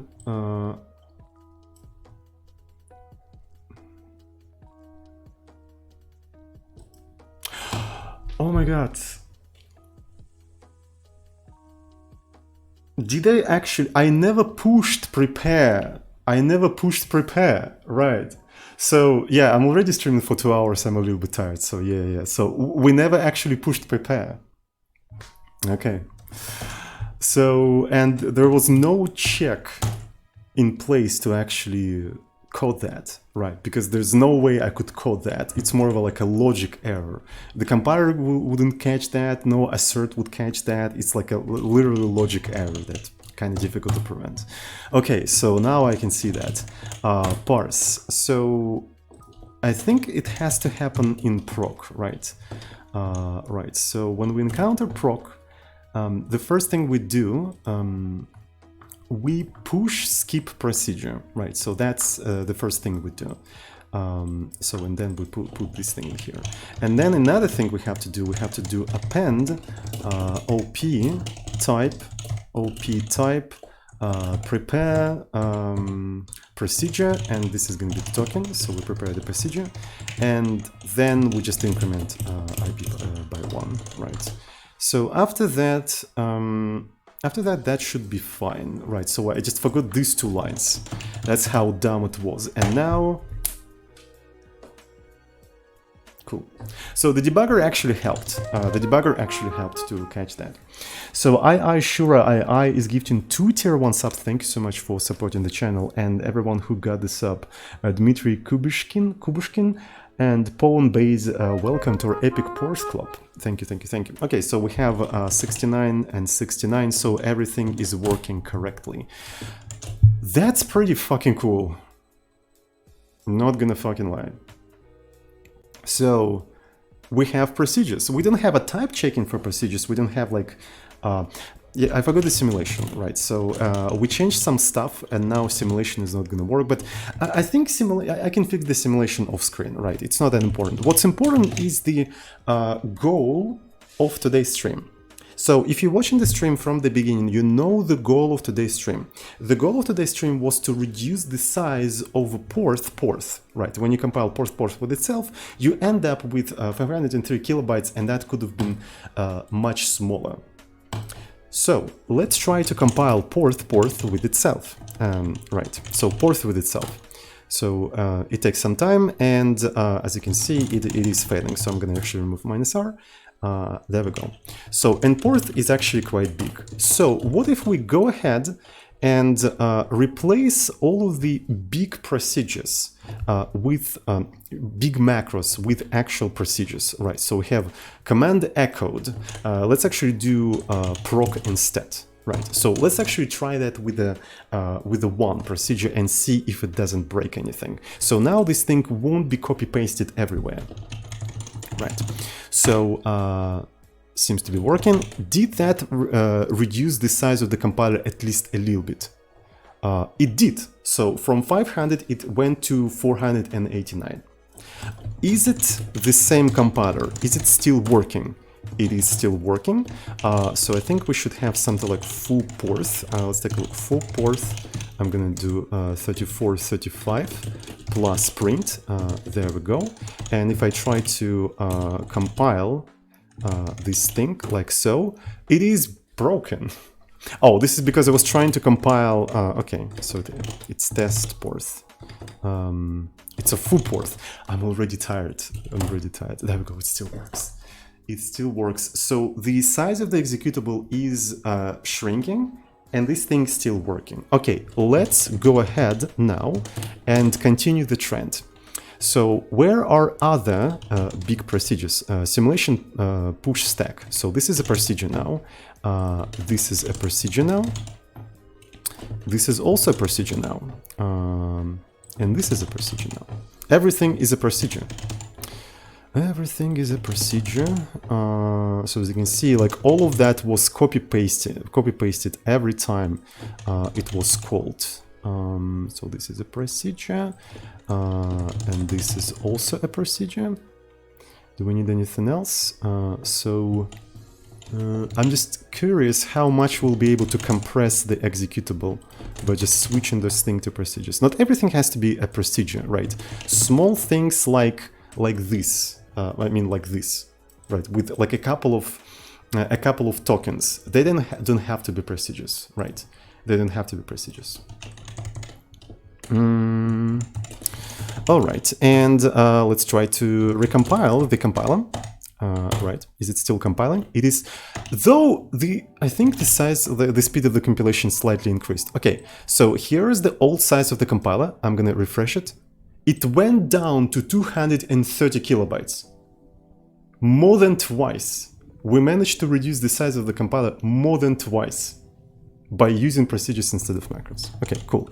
So does it still work? Does the compiler still work? It still fucking works. But this is not enough. This is not enough because in a standard library, we also use quite a lot of macros for big procedures, right? For instance, like str length, this could be a proc. Str eq, this could be a proc. So something like this could be procedure as well, right?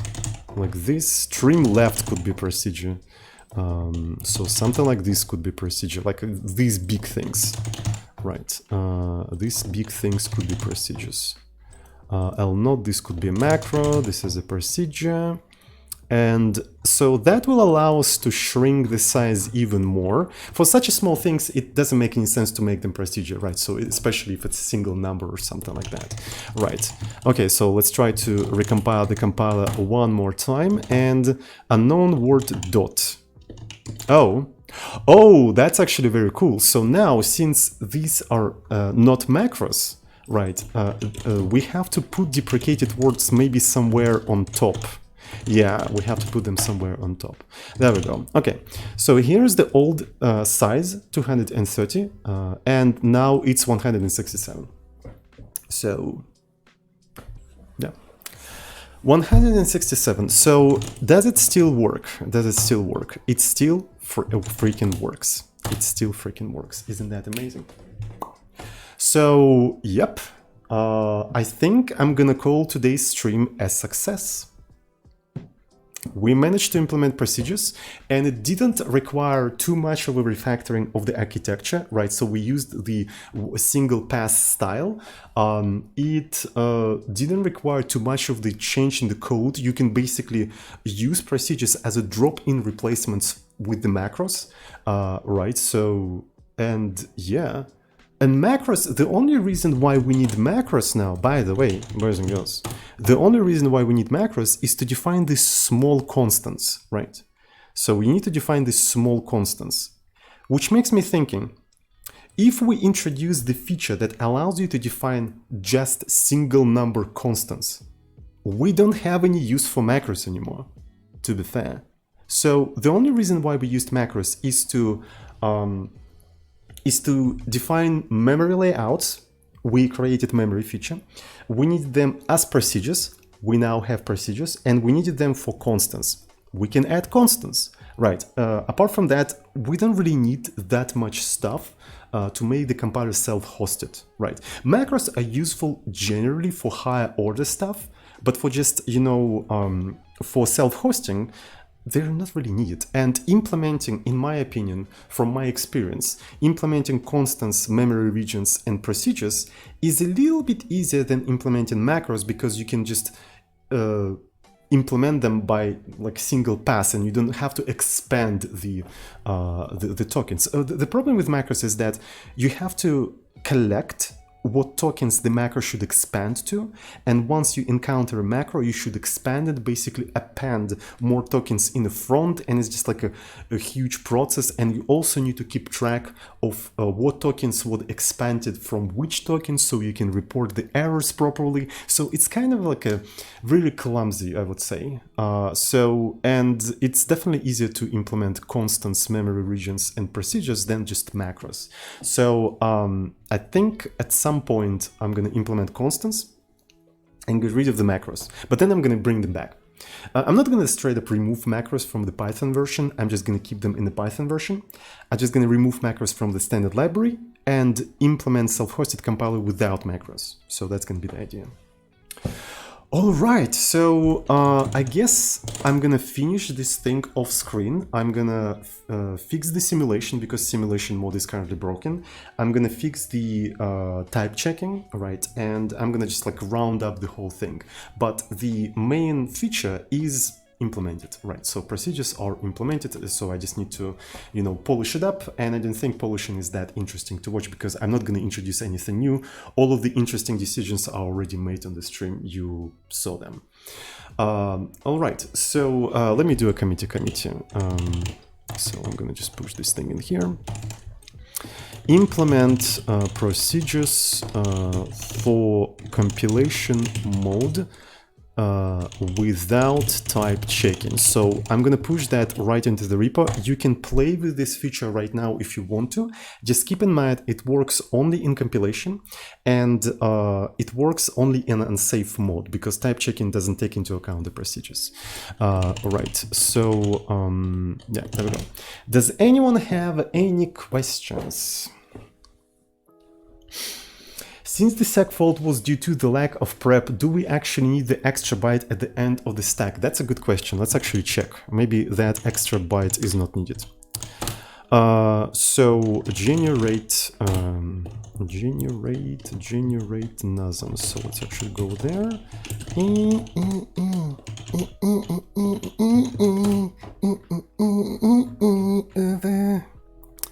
So here's that extra. It's not really extra byte, it's actually extra word. It's 8 bytes. It's 8 bytes. Okay, so I'm gonna just recompile the whole thing. And as far as I know, everything's working. Okay, so we don't need that extra 8 bytes. Local memory for proc. I do have that on my you know, back burner list. So I have idea. Like I have a plan to be able to define something like memory access, and this is going to be local memory allocated on the stack specifically for that procedure. But I don't think it is necessary for self-hosting, but once we're done with the self-hosting, we may implement something like this.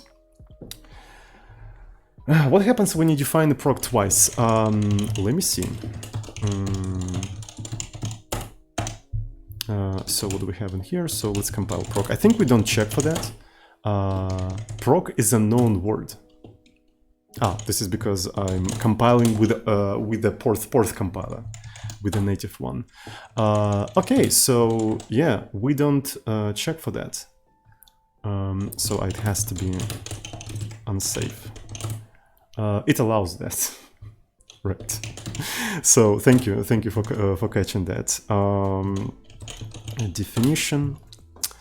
We have a special procedure that checks for redefinition of words. So let's actually do something like procs dict str proc, and in here we can say something like if name is in procs, we're gonna say redefinition of procedure, right? Redefinition of procedure, and the original definition is located in here. It is located in proc name location. So to fix this entire thing, we need to do type checking, right? My pie. Okay, so in how many places is gonna fail? Let me see. Okay, so op type has no proc. Okay, so this is skip proc. Cool. Incomplete type. String interpolation operand has to be a string, right? Operand has to be IP address. So let's actually quickly do the type checking before I go. Proc is not defined. Aha, so this is not a proc, this is more of a OP address. Right, there we go. OP address, proc, procs.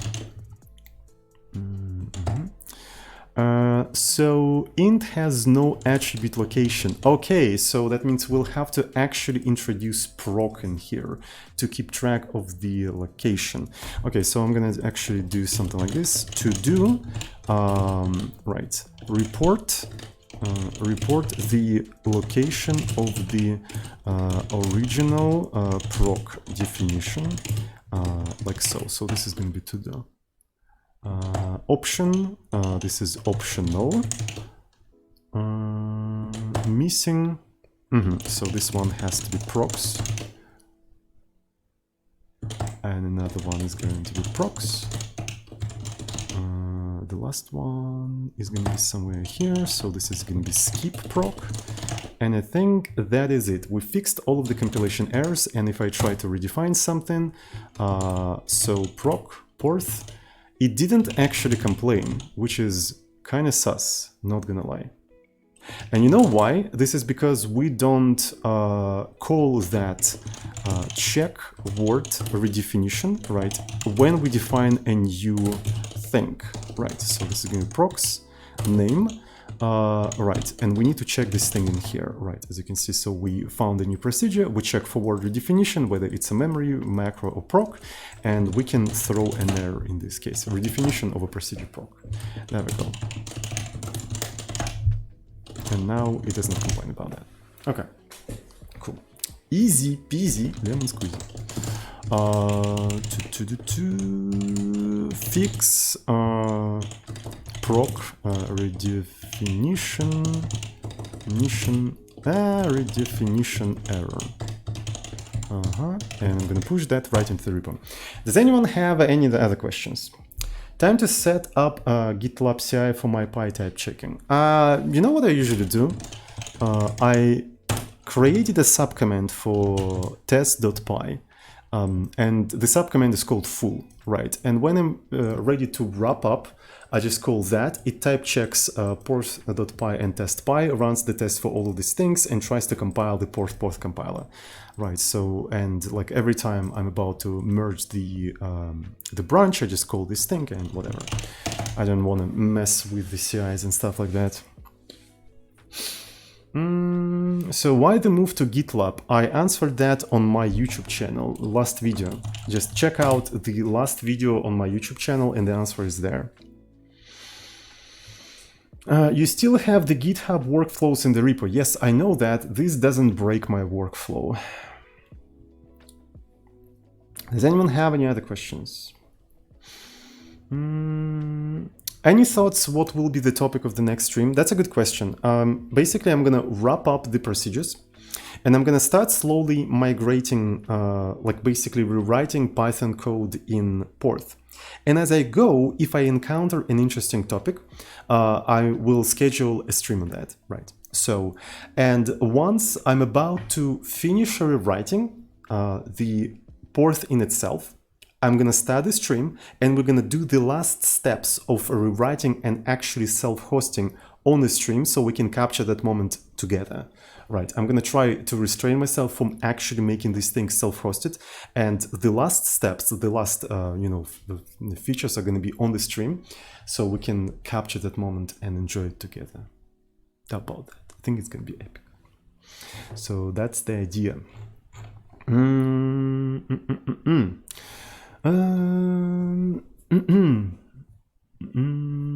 All right. Do you think there is anything else you need for self-hosting, or is this last we see of porth.py? I have no idea. So that's the thing about software development. You don't know until you start doing, right? So I'm going to continue, because I already started, I'm going to continue rewriting Porth in itself. And if I encounter something, well, we'll know. That's how you answer these questions, right? You cannot answer what's needed to be done until you start doing that, unfortunately. It doesn't matter how much, managers do wishful thinking and asking for estimates up front.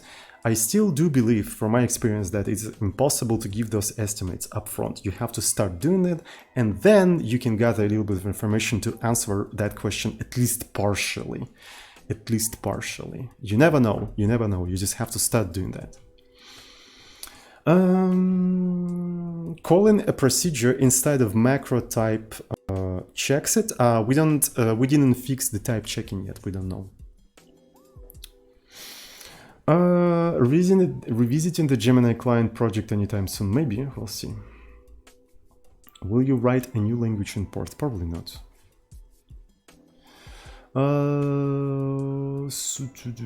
Why not keep the current Python implementation forever? Because I planned since the beginning to completely get rid of the Python.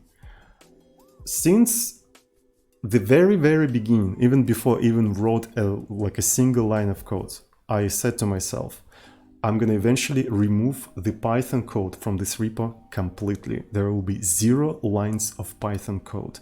Everything that is written in Python in this repo is going to be completely eliminated. Not a single line of Python code will be left. That's the goal of this project. The goal of the project is to make a system that is completely self-hosted and does not depend on Python whatsoever. Completely, to the point that if you look at the languages that this thing is written in, there will be no Python in here, like zero Python. That's the goal.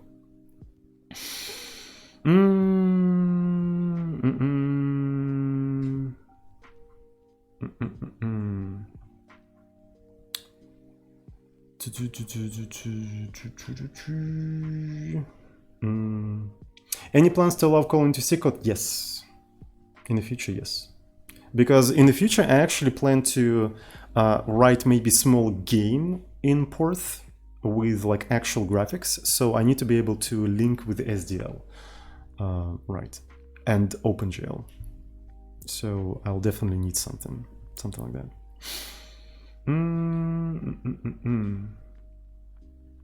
Other targets for Porth, yes, I do plan to target ARM and WebAssembly at least. So ARM and WebAssembly, and also x86-64 Windows. Also probably 16-bit x86, 16-bit, because I do plan to write, something similar to PinPog, right? So some time ago, I actually wrote a game called PinPog, which is basically a game that works without operating system and fits into 512 bytes of MBR bootloading section, right? And it's written in a 16-bit real mode assembly. I want to do something similar, but in Porth. So I'm basically going to have a mode that allows you to generate 16-bit assembly from Porth code. So I'm going to put this thing in the description for anyone who's watching on YouTube right now.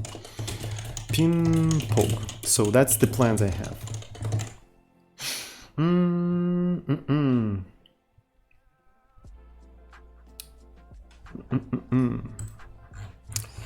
Alright, so I guess that's it for today. Thanks everyone who's watching me right now. I really freaking appreciate that. Have a good one, and I see you all next time. I don't know what we're gonna do next time, but I'll come up with something. So check out the source code of the project, so you can find it in here. And check out the description if you're watching on YouTube. So MM2PL actually asks a pretty good question. Is creating memory called red stack RSP and then getting another error considered a bug? You cannot do that, because when you create a name, a memory, it doesn't have any name in the final assembly. We don't generate the names of the memories. We generate only offsets. So the final assembly does not refer to the original names of the memories whatsoever. It only refers to the offsets. So I don't think you would be able to, well, fundamentally you won't be able to collide with this kind of stuff. All right, so that's it for today. Thanks everyone, and I see you all next time. Love you all.